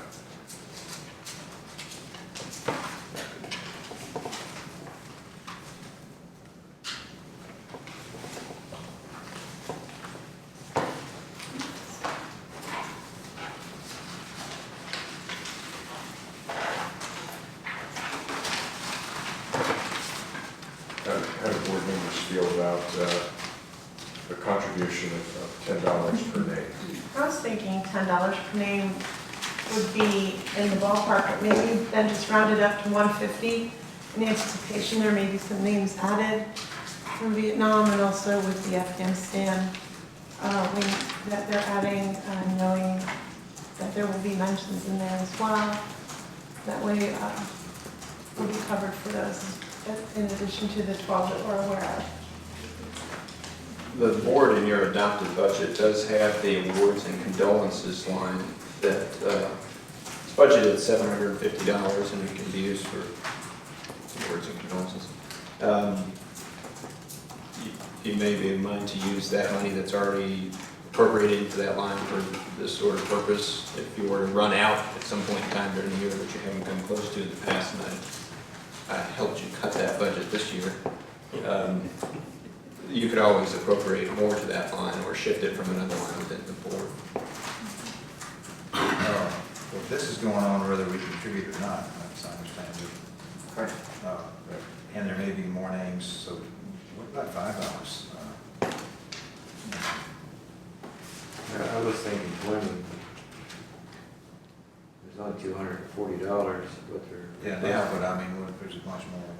I don't really know of anybody that in the county that got killed in Nam. Well, they're recommending on a per name basis, but certainly we could just set a flat amount. So I would be of mind, if you were thinking 20, Mr. Frazier, we could do $250 flat, or if the board's of a mind to do $10 a name, we could do $150 flat. That's not a bad idea. If we can do that, right? We don't have to do per name. Sure. Be a flat thing.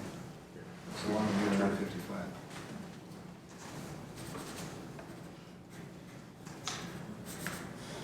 It was 250 flat? 150. I didn't hear so well. Maybe 200 would be a good compromise. Sold.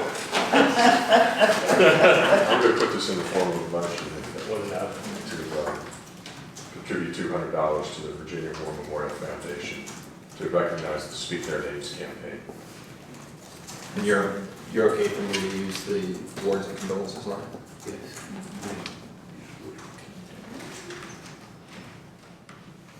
Second motion. Motion made and second. All those in favor say aye. Aye. All opposed, nay. And I will get with the Historical Society and see if there's any Vietnam names they may be aware of. And encourage all board members and all members of the county to visit Richmond and see this memorial when it's completed. It's really, it was impressive before, it'll be even more impressive now. Yeah. Thank you, Mr. Chairman. Surplus property. Yes, sir. I've mentioned to the board in the past that the Code of Virginia has some requirements with respect to disposition of property owned by localities, and it's been on my long list to develop a policy so that we would have a standardized method to either throw away or sell surplus property. Prepared that policy. It's included in the packet. Mr. Goff reviewed it and found that it meets state code. Did make a recommendation to me to add just the one line in that I'm empowered to make forms to go along with it to keep track, and I'd add that to the end of the policy. So I would ask that the board adopt the policy, prepare a resolution to do that. It's in the packet. Again, I'm happy to answer any questions, make any recommended changes.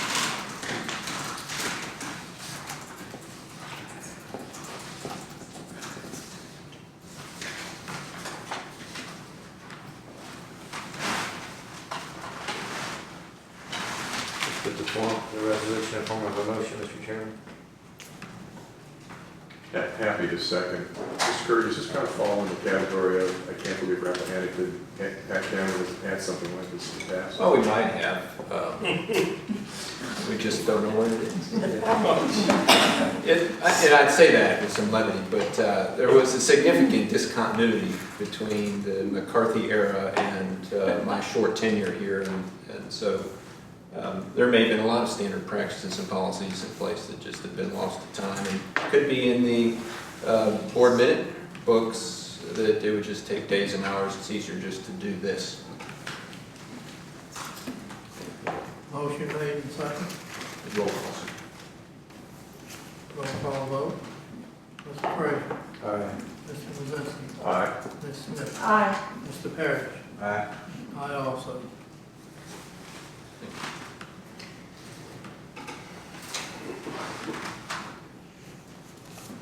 Personal wireless services, so. Achievement, correct. Yes, sir. So, as the board is aware,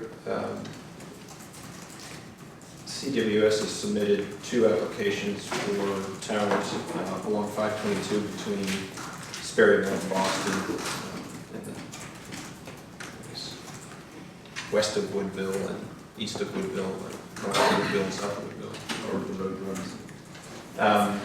And I wanted to make sure the board was aware of those applications, one, and I've linked to those within the board docs content, linking over to the documents that were in the Planning Commission agenda when they heard about those, heard those at their last meeting. The Planning Commission moved to have their public hearing at the September 18th meeting unless CWS agreed to an extension to the shot clock time of 150 days before which the approval must be made.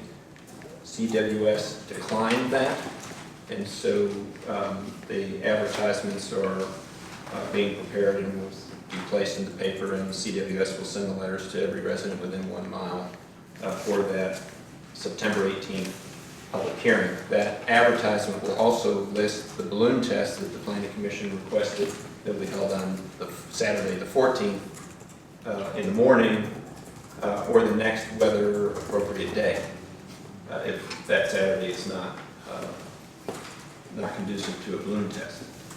There are a lot of local ordinances that apply to this. Our Article 12A, telecommunications, apply to towers such as these. Article 7.2 of the 15.2 Code of Virginia, entitled Zoning for Wireless Communications Infrastructure, which was updated in 2018, applies, as do some FCC requirements. Up until the state code was amended in 2018, the FCC requirements were the documents that controlled the 150-day shot clock. That is now codified by the state. And there's been some discussion about how do we reconcile local ordinance with state code and potentially with regulation. And specifically regarding that is one item that CWS drew out, which was our local ordinance requires bonding to ensure that the structure could be removed if it's not needed in the future. And state code very specifically says we can't require that. So I've asked Mr. Goff if he could provide some information on how we reconcile those local and state codes.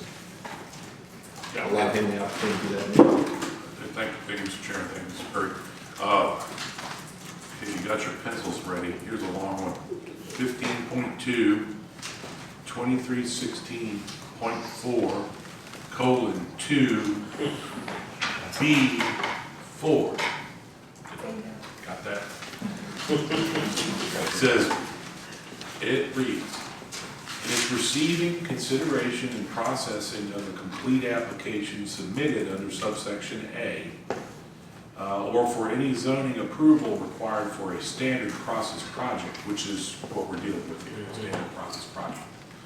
A locality shall not impose surety requirements, including bonds, escrow deposits, letters of credit, or any other types of financial surety to ensure that abandoned or unused wireless facilities can be removed, unless the locality imposes similar requirements on other permits for other types of similar commercial development. Then this modifying sentence, any such instrument shall not exceed a reasonable estimate of the direct cost of the removal of the wireless facility. So that would be if there is a requirement for other commercial developments to post such bonds. I'm not aware of it. So what they've done in 2018 is they've written out of our code, which is the Rappahannock County Code section is 170-108.5B5. Bonding. The county shall require as a condition of the issuance of a use permit, and this is in the chapter relating to these towers. Permit the posting of a bond, cash or irrevocable letter of credit in a sufficient amount of sufficient sureties to ensure the performance of the permit holder's obligations under the permit, etc. And that has to do with here again, the removal of an abandoned tower.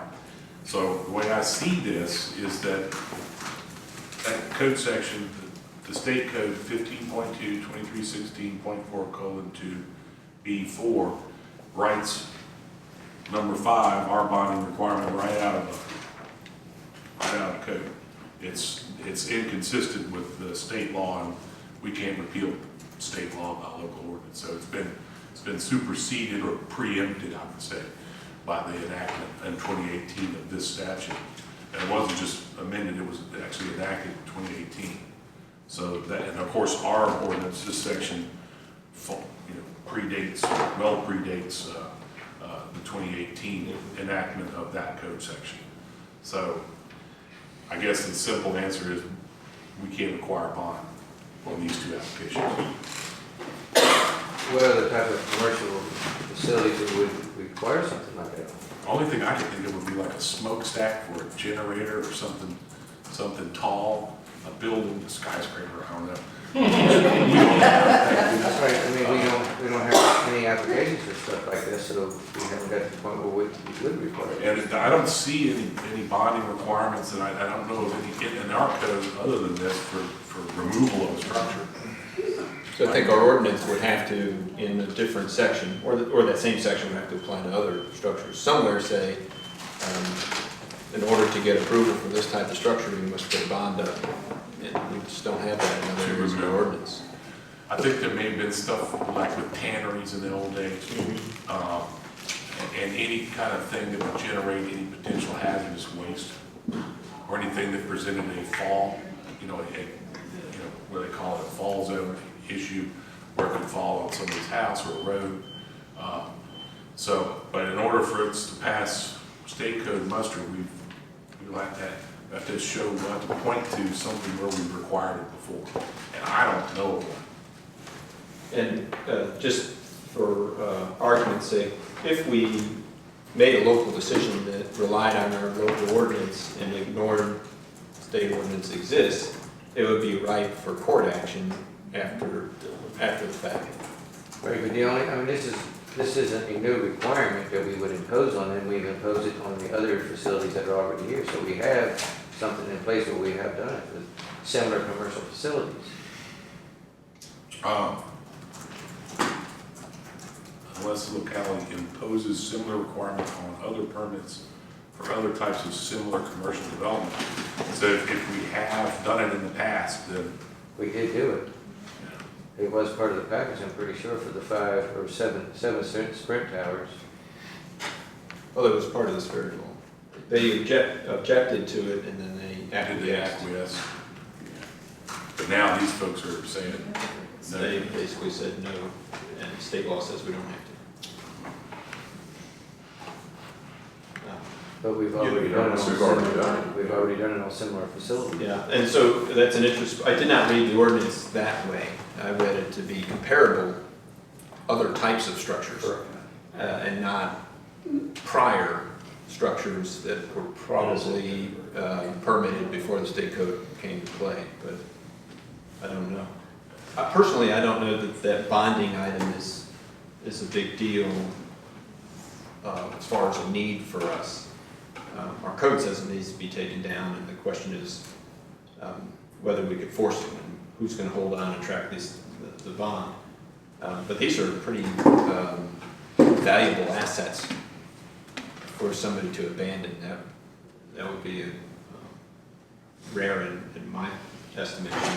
The other items included in this same article of the code are much more imposing in my mind, and it's very important for the board to read through this linked section multiple times to understand the narrow frame through which you can review and approve or deny these types of applications. And that we need a written determination if a denial were to come on the grounds that denial would happen. And when we asked for these bonds before, does anybody recall how much they were for and how we arrived at that amount? I do not, but I know that it was a requirement in the ordinance. Because that second sentence would then kick in, shall not exceed the reasonable estimate for the direct cost of the removal. And good Lord, how are we going to figure that out?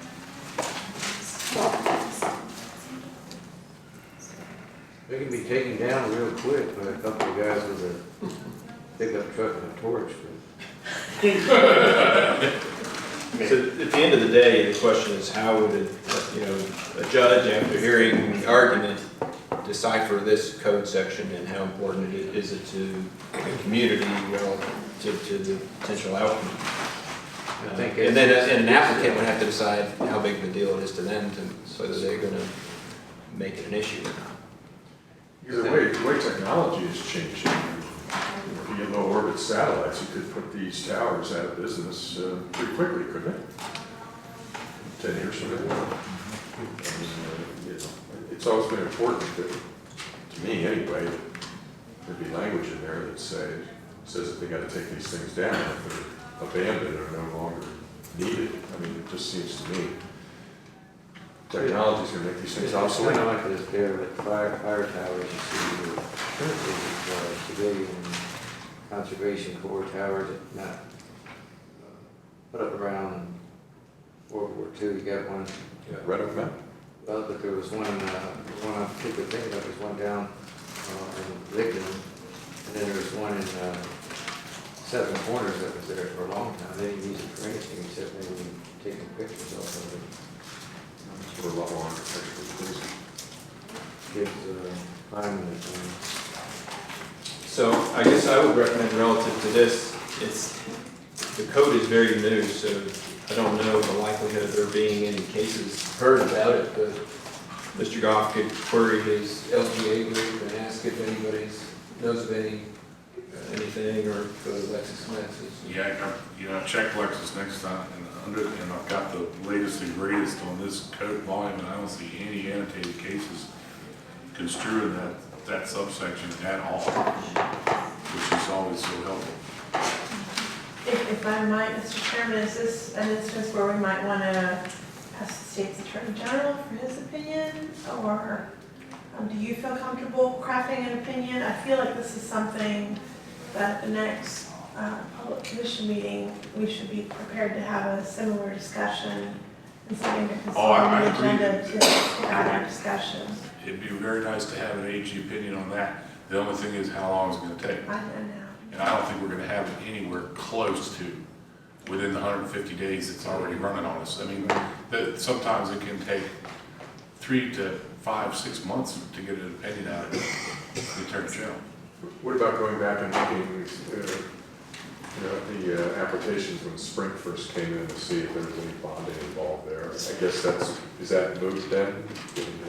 Well, this new 2018 code? Yeah, I know stuff that's predating the 2018 amendment is, I'm not so sure that it's going to be the basis on which a judge would say that's a other permit.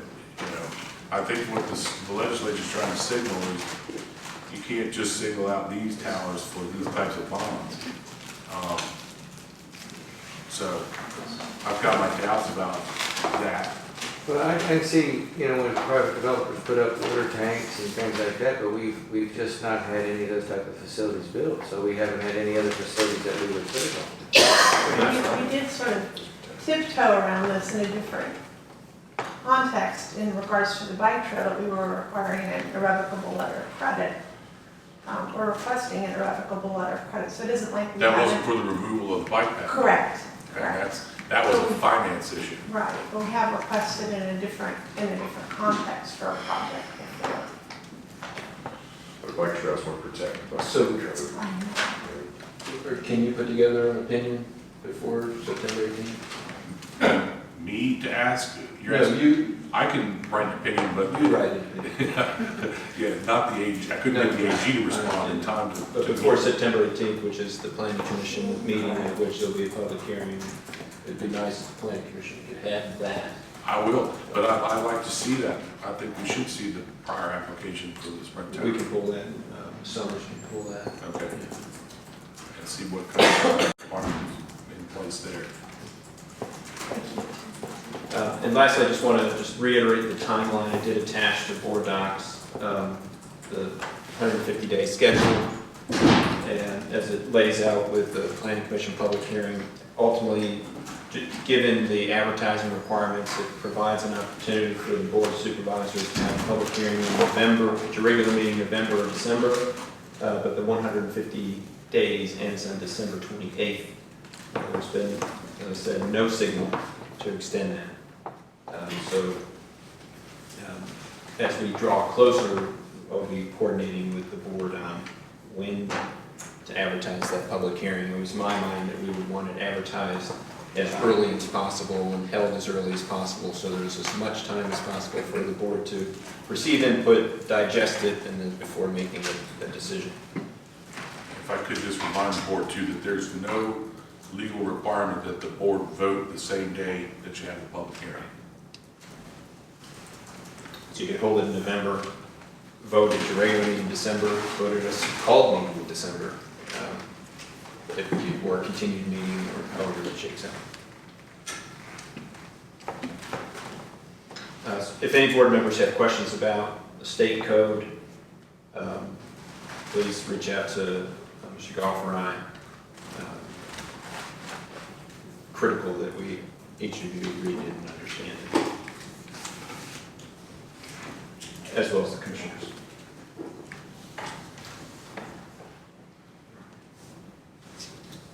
Now the moment Paul Kumar's been waiting for.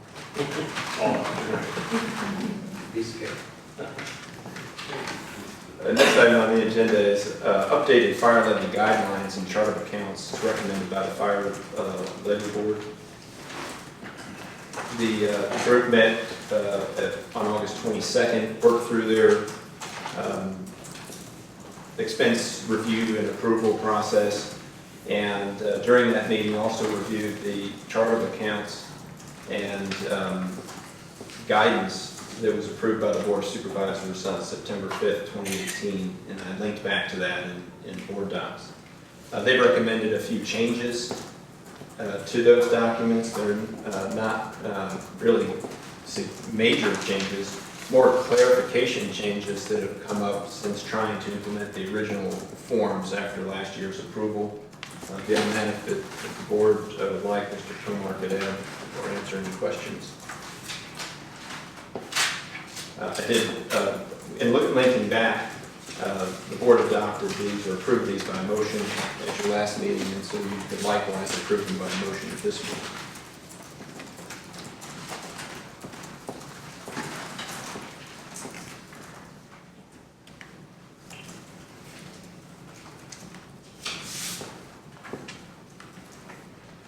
Make a motion that we approve the chart of accounts as proposed by the fire levy board in their updated guidelines and chart of accounts as presented in the packet.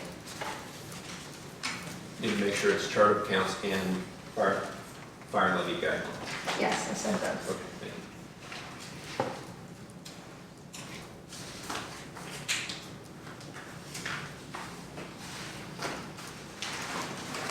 So I have a motion.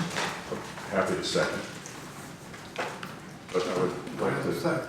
ask Mr. Chairman if Kumar might have anything to say, or is there anything we're missing here, or No, what to add? I'll give you a quick background on these.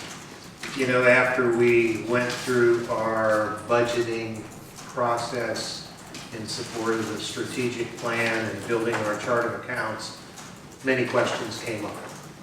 And in the first part of the review of both of the documents was done by a committee of treasurers from the fire companies, which made the best sense from an accounting standpoint, and then a streamlining, a little bit of consolidation into the chart of accounts, as well as clarifications within the fire levy guidance. That went through the chiefs, who had just a minor change, went through the association, which has no changes, and then to the fire levy board, which further refined the chart of accounts to a smaller subset. And I think that was the best process that we could go through to come up with something that everybody's now willing to work with. So we think it added clarification. Should streamline the process a little bit, and we'll be able to kick this off as soon as we can at the end of the year to support your budget process in the new year.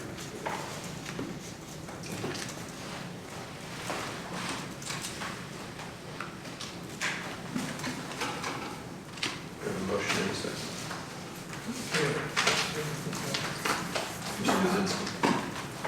Motion made and second.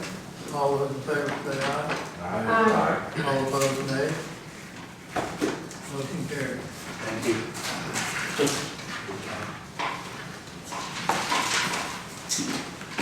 Next is the county administrator update. We've talked about a couple items, touched on a few others. Telephone landlines, much fewer than last month, which peaked for some reason. 2 CenturyLink issues, one of which is continued issues in Harris Hollow and Static. We'll continue to work with CenturyLink to resolve those the best they can. One with Verizon involving lightning damage in Sperryville area that was back and forth between internal problems, external problems. It ultimately was an external problem, and Verizon stepped up after a lot of back and forth. Regarding the radio system, with some frustration, still working through a change order with Harris. They sent me their rough order of magnitude, and I told them that they were confused with what the contract currently includes and to try again. So they're working on that. And still working on the SBA lease for Amosville, which I thought government was a tough bureaucracy, but SBA is proving to be even greater. And then we are moving towards a cutover to the new system this fall. And that brings some timing issues because the contract requires coverage testing with full foliage, and it looks like it's going to miss full foliage. So the partners, Fauquier, Culpeper, and Rappahannock, we're a 10% partner. We will work together to find the best way forward. It will likely include, I'm guessing, a cutover in the fall and coverage testing in the spring, and some negotiation related to beneficial use and when the warranty starts. So that's got to work itself out. If we don't cut over, there are significant carrying costs in Culpeper and Fauquier to keep the old systems running. So there, plus the new system should work better. There are a lot of reasons we want to get it online, even if we can't do coverage testing right away. Federal engineering is assisting Rappahannock and all 3 partners. Again, they were kind of on hiatus, the consulting engineer. They're back helping us with the final items we need to get ready as far as programming, so we can get all that information in and get this rolling out. Mr. Williams went to each of the fire stations and rescue stations with Harris, walked through every piece of equipment so they understand what needs to be installed where and how. And we have to order a few more pieces of small equipment. Some of the ambulance radios are dual head, have one control face in the back and one in the front, so we have to order that second face that wasn't ordered originally through the grant. So that's out. I told you before about the household hazard waste collection day that we had some PCBs and that we would likely see an additional invoice. We've heard that we will not, so that is good. I was a little worried about that. The tax credit vouchers for the fire and rescue members by our local code need to be sent out by September 1st, and they were. So all those members will be able to use those for their personal property tax. We've talked a fair amount during budget about the Civil War trails, and the Civil War Trails group has updated their website with a new mapping component. And it's going live, I guess, launching publicly today. I went on it yesterday, and because it's up. So civilwartrails.org, a GIS-based map. You can see where all our markers are, and hopefully that will bring more people to the area to see that information. Had some generator maintenance and load bank testing today. I think we managed through that and found a couple issues that were resolved. And then lastly, I've talked with the board a little bit about snow removal. We contracted for that service last year. I didn't renew the contract. I had some conversations with the school about potentially purchasing an asset to do it ourselves. After talking about that for a little bit, we've decided to work together to bid it out together. So Lauren and May and Robin both are working together to put together a bid to bid out a joint project to hopefully get better response, more response for a contract for someone to do both, all that work. That's what I have for you for an update. That can answer your questions.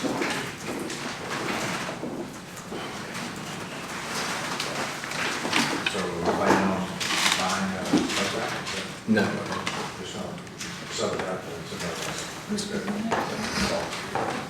Too many other capital needs out there.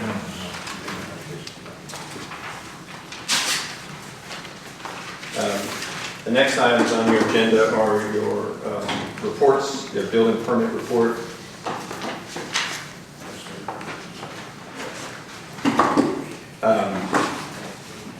Building permit report, zoning administrator report, and VDOT monthly report.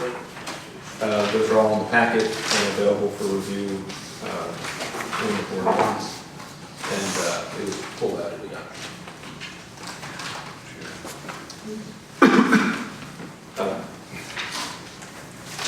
And I'll just, apparently there was a question as to why appointments weren't covered. It was pulled out in adoption and will be handled at the next meeting.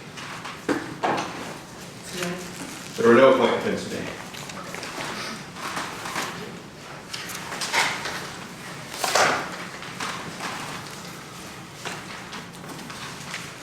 And that brings you to section O. Is the closed meeting discussed the adoption. We do have a printed motion to conduct a closed meeting if the board is so inclined to do so.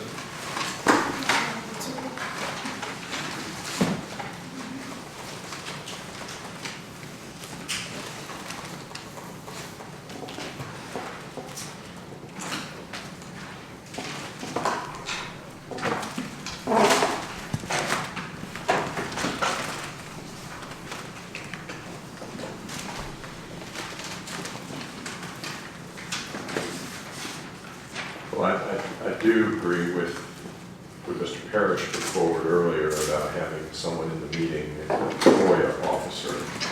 I agree.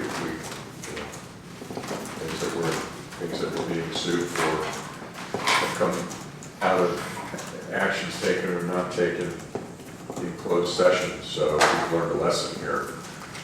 Probably be good to have someone that's a FOIA officer in this meeting, so we don't really getting ourselves into any trouble.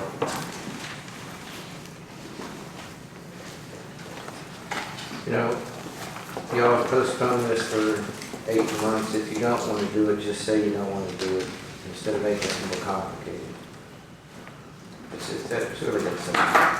I've voted aye on every opportunity to go into this closed session, and I really don't feel like I want to make this motion. If someone else would like to make it, I'll be happy to vote yes on it, as I have for months now, but I'm not making the motion again.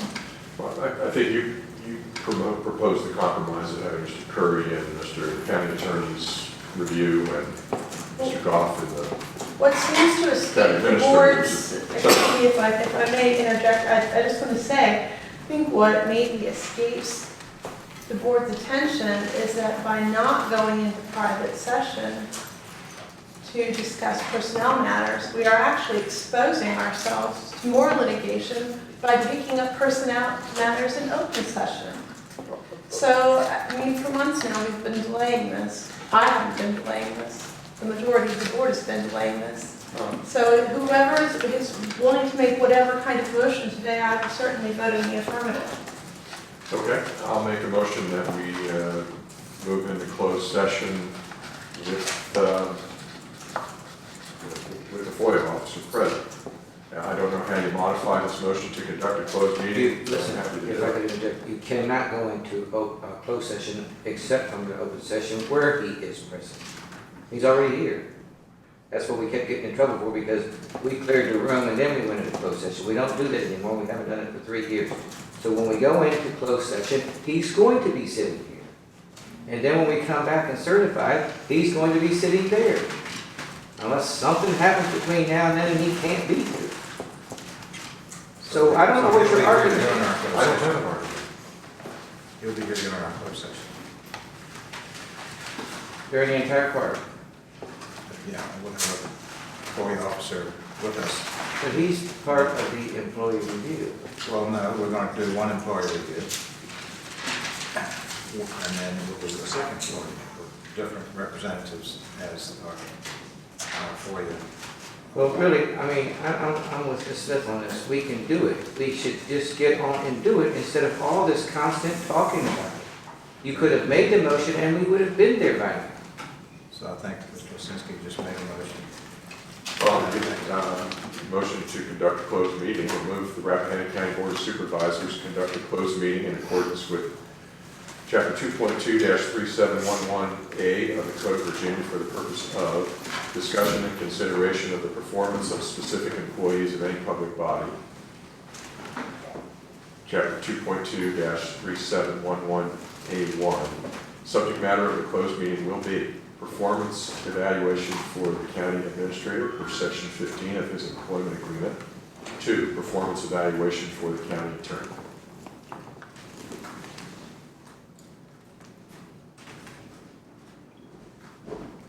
And it's understood that when we evaluate the county administrator, then the county attorney will be in the room. And then conversely, when we evaluate the performance of the county attorney, then The board can invite anybody they want into the closed meeting.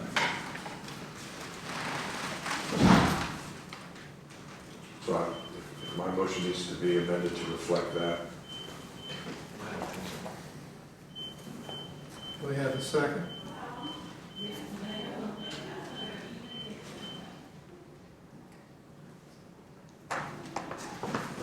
No one wants to make a second? You said it was important to you, Mr. Chairman, at the beginning of the meeting. That's why I didn't press the issue. I mean, I feel like I've made or seconded this motion for several months now. Well, I'll second it then.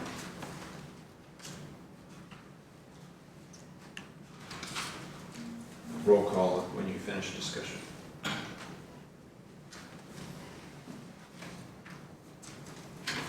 No more discussion, I call for roll call. Mr.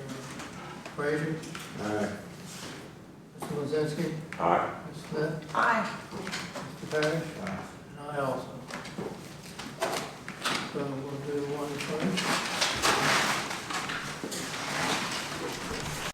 Okay.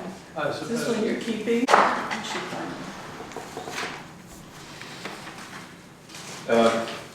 Having just finished your closed meeting, you need to certify closed meeting. If somebody would be happy to read the certification. I move that the Rappahannock County Board of Supervisors. Just about certified. Do each of you certify that, to the best of your knowledge, only public business matters lawfully exempted from the open meeting requirements of the Virginia Freedom of Information Act, and only such public business matters as were identified in the motion by which the closed meeting was convened were heard, discussed, or considered by the Board of Supervisors in the closed meeting? Just roll call affirmation. Mr. Frazier? Aye. Mr. Lozinski? Aye. Ms. Smith? Aye. Mr. Parrish? Aye. And I also.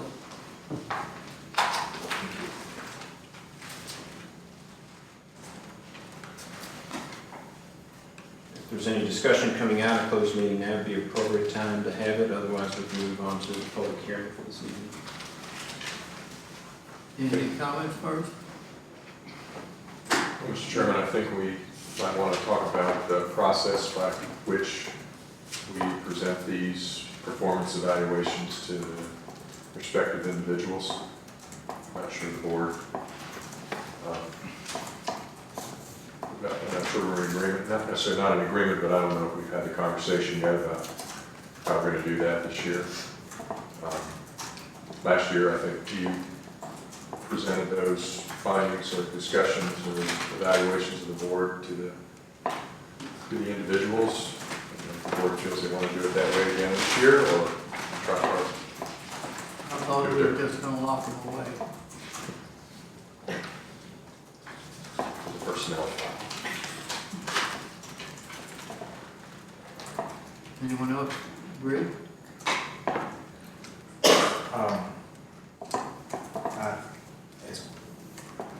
I don't know about that. I think that the different officers need to know, what, of course, are you going to show them the actual performance? We would have access to our own personnel file, Okay. but not each other's. Right, okay. All right, that's, Last year, we were supposed to, Mr. Chairman, you were supposed to talk to the different employees and present some of the questions or issues that the board members had and get back with us, and that never happened.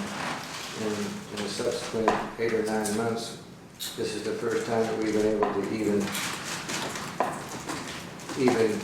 visit the question again. So we never know, the board never knows what happened after last November with you presenting those issues to the employees. So really, from last November, the issues have never been completed. And maybe that's why we still have a few of those floating around every month. So really, the ball is in your court. What are you going to do about the procedure that wasn't followed properly last November? Well, I'm not going to punish myself on this. I'm sorry? I decided that we were going to take the forms and put them away, like you said. But that's not what you were asked to do by this board. That's what has led to all the problems. And nobody seems to want to say that, so I'm going to say it. You didn't do what the board had asked you to do, and we've been fussing over it for 8 or 9 months. How are we ever going to get to the resolution of this problem? It seems like to me that I didn't get them last year, right? You did get them. I don't remember that. That's not my fault. This is the first time I've seen them this year. Well, no, we gave them to you a month This is ago. already, what, into September? We gave them to you a month ago, yes, sir. But we're still talking about what didn't get resolved from last November. Well, what do you want to do, Mr. Frazier? Mr. Chairman, the ball is in your court. You didn't do what the board asked you to do last November. You were supposed to talk to the employees. Where there were issues, you were supposed to discuss them and then get back to this board about it. The issues have progressed. They didn't get any better. Well, it seems to me like I just made my own decisions on each member. But you can't do that as chair if you've been empowered by this board to do something by the board. What do you want me to do, Mr. Frazier? Fire you? I don't understand. Fire me. That's what I said. What does that have to do with what I'm talking about? Well, it doesn't have anything but other than the fact that you just want to keep saying that we didn't do it right last time. Well, that's because it appears that somebody has to say it. Well, you should have said it then. We did say it then, and we also tried to go into closed session several times to revisit So that we the wouldn't have this topic. conversation. To conclude, as I think I said at the time, to kind of complete the loop of we did the review and we talked about the review and you were going to talk to the employees, and then we were going to have a follow-up discussion as a group as a result of your discussion with employees, and sort of complete the circuit of information and make it a successful and conclusive process. And because we never received that feedback in the loop that the employees received their evaluations and a discussion was had as a result, we never successfully completed the exercise last year, to my mind. I agree with Mr. Frazier that it's completely up to you as chair, Mr. Welch, how you would choose to carry this forward this year. It would be refreshing to know that you had discussions with the employees and that we would have a follow-up discussion to know that this process was everything we hoped it would be when we set out to do it initially. If you're not inclined to do that, then so be it. Well, are you satisfied with what we did this year? We wrote up the evaluations. We handed them in, which is fine. We talked about them briefly today, which is fine. But in terms of knowing that you are going to discuss them with the employees and then come back and follow up with the board, that to me is a satisfactory conclusion of the process. And until we have that in place, I don't really consider that the evaluations have been completed. So you want to go back through one-on-one? I think that you, as the chair last year, were asked to have follow-up discussions with the employees. And we, as a body, never heard the result of those discussions. Well, I don't think there is a discussion between supervisor and supervisor. The appraisals we did was the county attorney and Mr. County. I think you're not inclined to, reconvene and close the meeting to discuss the results. And that's fine, correct. it's completely your prerogative. That's correct. But you still haven't addressed the issue. How will you complete the process from last year? Did you fill out a form last year? Yes, I did. Did you send it in? Mr. Chairman, we all Did you have make a copy? I don't know, I made one this year. Well, maybe if I had copies, I could go back and redo something you're talking about from last year. What did you do with them from last year? They're in personnel file. I'll be honest, they must be, I don't have them.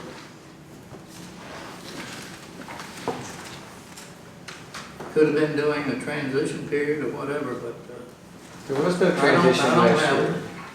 Did I turn them into you Yes, they're in the personnel files. from last year? Yes. Wow. Sorry, I don't remember. But the ball is still in your court. Well, maybe I can take the appraisals I got for this year and use them for both. No, sir. I thought the ball was in his court. From last year. Because the issues were never resolved. They only got worse. Might I suggest when he sits down and, if he chooses to sit down and speak to the employees, that, Mr. Chairman, you might be able to access those reviews from last year as well as the ones that were just submitted this year, and have that conversation with them having to do with both of those performance reviews. It's probably the best we can do right now, because we can't turn the clock back. With all due respect, you're mixing apples and oranges. The process never got completed from last year, which is only exacerbated. How many times are we going to say this, Mr. Frazier? Until We'll try to change it, make it better, but we can't just... you can't change something till you complete it. You're just trying to go past it. That's what, I'm suggesting this that's is a what way to Mr. complete it. Lazinski was saying. No, you're trying to ignore it. No, you're putting words in my mouth. I'm not ignoring it. You weren't listening to me. Now, if you want to walk over that clock there and turn those Don't hands raise back. your voice at me. Mr. Chairman, Mr. Chairman, This is a trap. point of order. He's just waiting, he's just trying to get somebody to lose their temper up here. No, I'm not trying to, Here. no. Don't blame your outburst on Call me. to That's order. not an Call to outburst. order. Blame it on Mr. him Frazier. if you want to blame it on somebody. Who's outbursting now, Mr. Frazier? You. You're outbursting now. Now, I'm trying to get to a resolution of a point here. That's what we're trying to do. No, you're not. Y'all trying to just start all over as if you're just gonna forget last year. Last year, you didn't complete the process. I'm asking you to complete the process. You can continue it by adding these forms that we filled out last month and gave you if you want to. But we need some resolution from last year, Mr. Chairman. Okay, Do that, please. we'll do it. Was that difficult? I don't know why that was so difficult. I don't know how many times I had to say it. You just said it once.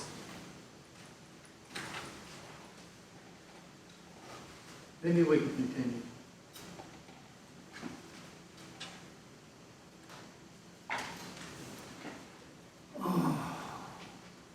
I apologize.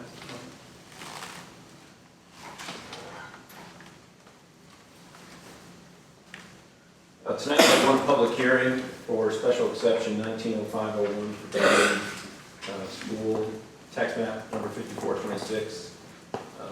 Ms. Summers will provide an introduction, and then we'll provide the applicant an opportunity to make a comment. Thank you. Bellevue Montessori School has applied for a special exception permit to expand our operation to include a primary and elementary ages of education. The property is located at 36 Bellevue Lane, Berryville, and is 7 acres in size. The property is zoned agricultural. Bellevue School was granted a special exception permit in 2003 with a maximum of 45 students. In 2007, they started with grades 6 through 9, and in 2012, the school expanded to include grades 6 through 12. Bellevue is now proposing to utilize another structure, a former single-family dwelling, and convert the structure to use for primary and elementary age school children. While they do have a special exception permit for the use of the property for a school on the same parcel, this use will expand their current operation. Per the Rappahannock County Code 170-63E, there are additional standards for primary schools and secondary schools. The applicant has met this requirement by indicating on the sketch that was posted on board docs for you a total of 10,800 square feet of fenced play area. The applicant has also exceeded the parking requirements by code, providing 8 spaces with an additional 10. The health department commented that the septic system design capacity is sufficient for the request, and the Office of Drinking Water will ensure compliance with the well water. VDOT commented since there's no increase in the number of students that was previously approved, the entrance that was approved is still acceptable. The Planning Commission held a public hearing on this application July 17th. They recommended approval of the application as presented with the conditions that all health department requirements are met relating to the well and that all fencing is adequate in accordance with the code. The motion passed by a vote of 5-0. This application was properly advertised for public hearing for tonight.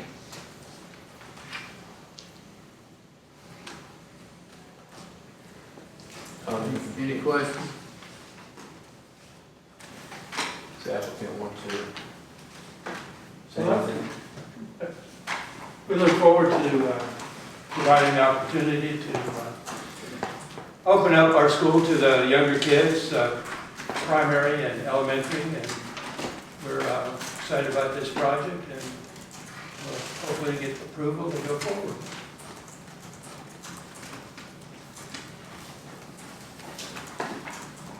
With that, if there aren't any immediate questions to the board, it would be appropriate to open the public hearing. So anyone wishing a hearing to speak, please raise your hand and be recognized. Once recognized, give us your name, your district, and direct your comments to the board. I now declare the public hearing open. Anyone care to speak? Anyone care to speak? I declare the public hearing closed.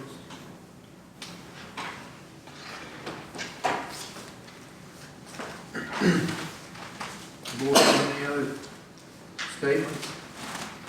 Just wanted to say that at the planning commission level, the only remarks we heard regarding this application were positive and supportive remarks about what an asset the school is to the community, and that the expansion seemed like a natural and good use for the property.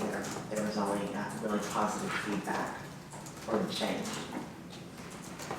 Thank you, Christine. Yeah, thank you. Board docs, excuse me. I'm sorry, I think we were all of the same mind because it was unanimous. The information on the agenda packet includes various applications, site plan, et cetera, that show the layout of the fence and the parking and all that. Includes copies of the newspaper advertisements that were placed, and includes portions of the Rappahannock County Code that apply to this and all special exceptions, special use permits. If the board is of a mind to take action to approve or deny, you can do so. Approval with reasonable conditions, and as Michelle said, the planning commission suggested compliance with the health department regulations, which really has to happen anyway. So I don't know that that really needs to be a condition. So I have to do that, but you can.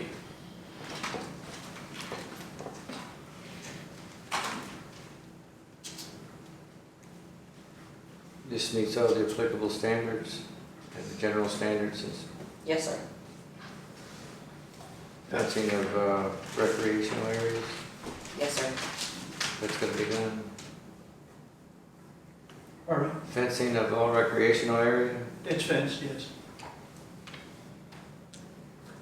And I'll take this opportunity to state that Ms. Summers is developing a modified form that lists out all the general standards. I've included a draft and packet here that will be used as we go forward to make sure that anybody that views the agenda item will be able to see that, and then in the future we'll have applicants filling them out so they individually can express their understanding of each of those general conditions.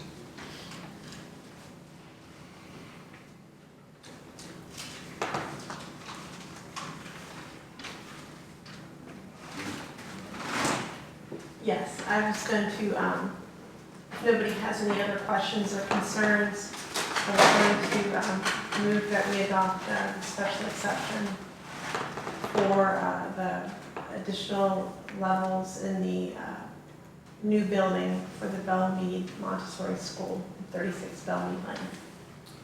Just to be clear, that's special exception 19-05. Very good, thank you.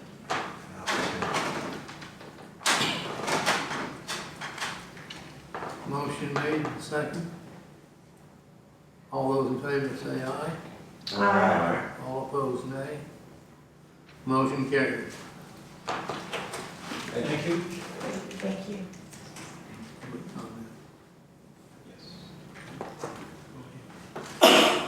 So with public hearing out of the way, we now have our standard evening public comment item. Citizens present can comment on anything they wish.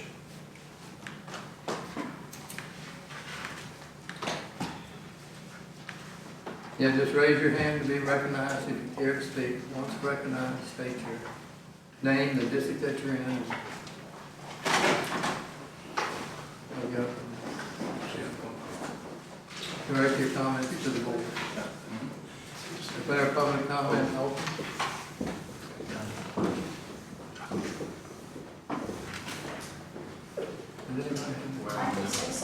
Nope. Got nothing. There you go. Oh, she was. Okay, Sheila, you can talk. I wasn't going to say anything. Sheila Bressinger, Hampton District. I want to commend the board for trying to work together. I also want to commend Gary Curry for his job that he has accepted and has brought exceptional knowledge and resources to our county to try to get things to work really, really well. And I would just remind people, maybe look at those pencils, they might help you out later on. I discriminate, I have no idea what you got. Mine said take a nap, so I Oh, appreciate good, it. that's my favorite. I said go fishing. Okay, well, It's not bad, count your blessings, but I could swap it for either one of those. okay. Thank you, Sheila. Does anybody else care to speak? Anybody else care to speak? Declare public comment closed. That brings us to the last agenda item that was added after original release, and that is for consideration of adoption of a resolution making assurances to VDOT for land use permits. As I noted in the agenda item, this came to my attention through Recreational Facilities Authority, however, would apply to any potential projects the county would enter into that would require a land use permit. And that could include signs. There's been a lot of conversations about signs for the park and put up in the right of way. And as I noted, I was a little surprised that we don't have one of these on file already, given that we put up 911 street signs. And what this does is it provides assurance to VDOT that if we make a mess, we'll fix it, or our contractor will, if we have a contractor and have a bond with that contractor. I linked in the Virginia Administrative Code regulation that's VDOT cites and provided VDOT's form resolution, a link to it as well, and then developed a resolution in our board format based on their standard. Specifically regarding the Recreational Facilities Authority's request, Tony Van Acker is here, who's vice chairman of that body, and I'm sure he'd be willing to address the board with their need. Okay, my name is Tony Van Acker. I'm from Chris Harris's district, Stone and Hawthorne. The request for resolution before the board this evening is requested by VDOT. We submitted a number of land use application forms and documents. And when we submitted them, they came back and said, well, this form and this piece of paper is missing. We asked whether the RCRFA could issue their own resolution, and they said, no, it needs to be one from the Board of Supervisors, and they have a template which Gary has filled in and presented to the board for support from the Board of Supervisors. To give you some background information, what we're doing on the VDOT right away is we're implementing the first phase of our park beautification project, and instead of having the sterile environment that we have on the VDOT right away at the edge of Route 522-211 and park, we would like to plant some trees and shrubs which will beautify the park and make a statement about the quality and the attractiveness of the park. And we'd like to change what's there into something that future generations can appreciate. But all that requires us to get a permit to do work and make tree plantings. The other thing is we have secured funding for this work from the Krebser Fund, so we're solvent in that position. We have $5,000 allocated from that fund, from that grant, to cover the costs of the materials and the installation. So this is just a final piece of paperwork that we're asking the Board of Supervisors to provide us so that we can go ahead with the land use application. I'm willing to answer any questions. Where did you get that t-shirt?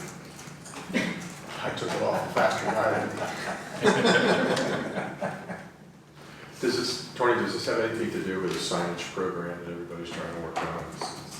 Apples and oranges. Well, it's signs can be put up through the land use permit program, but any land use permit that the county, or apparently our linked agencies, would be the authority pursue, we would have to follow similar rules that a private contractor would follow. A private contractor would have to put up a bond to assure the state that they're going to follow through and do the work as was approved in the permit.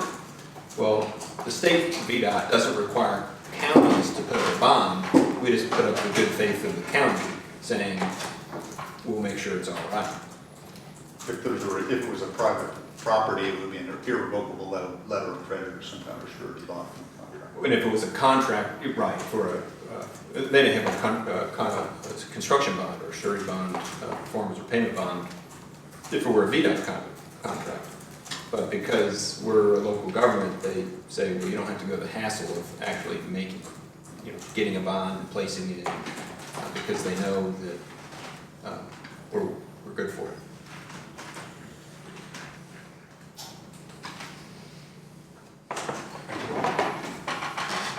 So, that bank is on the curve, basically the inside curve of the highway. So you all are going to be sure that it's not going to obstruct any vision. Yeah, one of the requirements for any work on a VDOT right-of-way is not obstruct the line of sight. Right. And the berm is sufficiently high that there's no way. So it's going to be up on the berm. Yeah, the trees are up top. Yeah, the trees are up on top. They're not On the gonna be flat up part. on the flat part on top.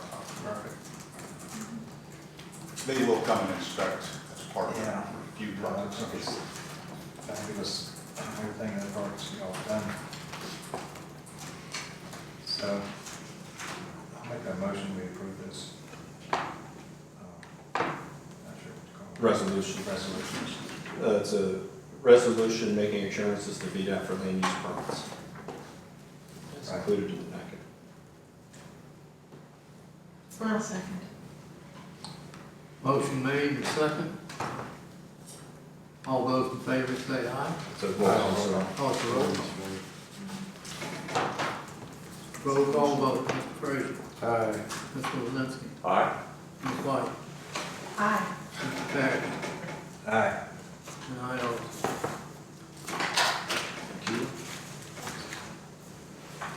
and I believe there's only one item on your agenda, letter V, adjourn. I had requested at the afternoon session that we look at the personnel manual this evening. I thought that was part of the amended agenda. I'm so sorry. No, I'm glad that we were able to work through the RCRFA business first so that, that's something that people might want to save for has largely been concluded, but thought we had added that.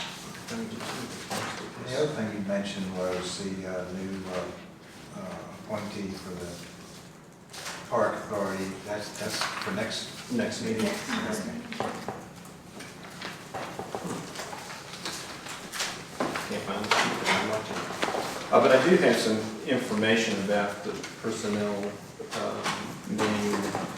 I made contact with an HR consulting company that just performed work for Madison in developing, they reviewed their and developed a personnel manual, developed a paying classification system, and a couple other things.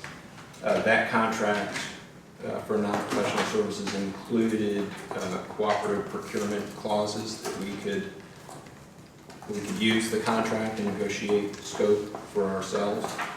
And so I had a very preliminary conversation with them about working up a scope and fee for, one, reviewing the personnel policy to make sure that there aren't any significant issues and if they have any recommendations, and two, to develop that pay and classification plan that would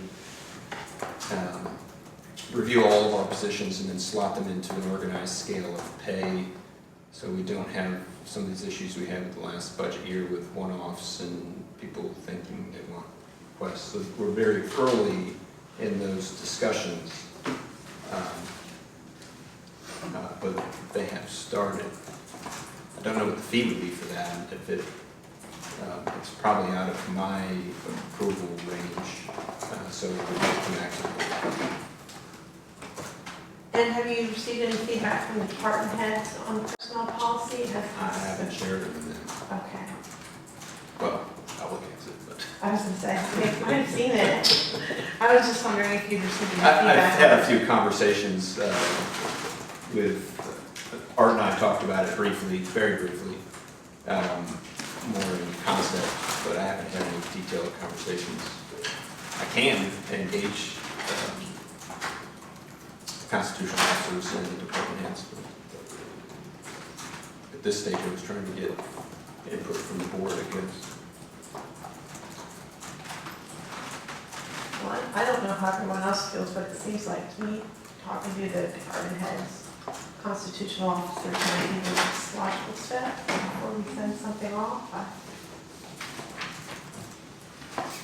I don't want to put you in the position of writing by consensus or. Well, part of my hesitancy was,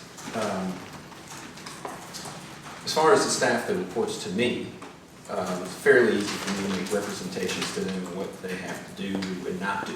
Right. Now, when it comes to constitutional officers and what the board is willing to offer to them if they want to come on board, constitutional officers do not need to follow any of your rules. But they may want to, for consistency, to have the same leave earning process and things like that. So there are reasons why some may want their staff to fall under that. But I don't want to offer things necessarily to those officers that the board isn't necessarily, I don't want to write checks that you have to cash. So, How could a constitutional officer offer different leave than the county does? well, you know, it's complicated, right? So we obviously run payroll, and you adopt a budget, and they have to stay within that budget. But they can really, you know, they could grant all their staff 10 weeks of vacation if they wanted to. They don't have any money to pay it. Well, they just wouldn't have people there, right? Now, that's not, obviously, that's not sound management, and our constitutional officers would not and don't do that. But there may be value to them, some of them, all of them, to have a standardized process so they don't have to deal with it. And we've largely used a standardized process over time through some memos that were written by John here and there for some parts of what's in the draft document. This would attempt to make a more comprehensive document that constitutional officers may accept some parts of for that standard. But make no mistakes, they're independent. I understand that, but where they have budgetary ramifications, they don't have that authority. Right, so the board adopts a budget and they deliver a service. And so there are obviously two sides to that handshake that has to work out, and the board can say, well, I'm not giving you any money, so I'm not going to do any service. And so then that doesn't get us anywhere. But what we want to do is find a mutually agreeable process that everybody thinks is appropriate and helps everybody. And then I think you'll see constitutional officers at least accepting some. They won't give up hiring and firing and things like that, and they shouldn't. And they won't necessarily want to take on a grievance process if code doesn't require them to. And they'll want to retain that, you know, hiring and firing at will without a grievance process, or through whatever code of Virginia grievance process they have to follow. But all that, you know, goes back to really need to have an HR specialist review it, and then if there are certain things as far as what type of leave is offered, those and some changes needs some feedback from the board probably on those before it really starts floating out there to staff as being, what do you think about this? Would you feel more comfortable if it went to that HR consultant first so that they could scrub it from a... But they could at least identify years that may not be compliant with federal law or state law, but those other items like how much leave should you get and things like that, those are subjective and those are completely up to the board, and those are more the contractual handshake, mutual beneficiality that go with the staff. That I don't want to offer something the board is not interested in. I don't want to take things away that the board is not inclined to take away, and I've recommended taking some things away based on what has happened over the years.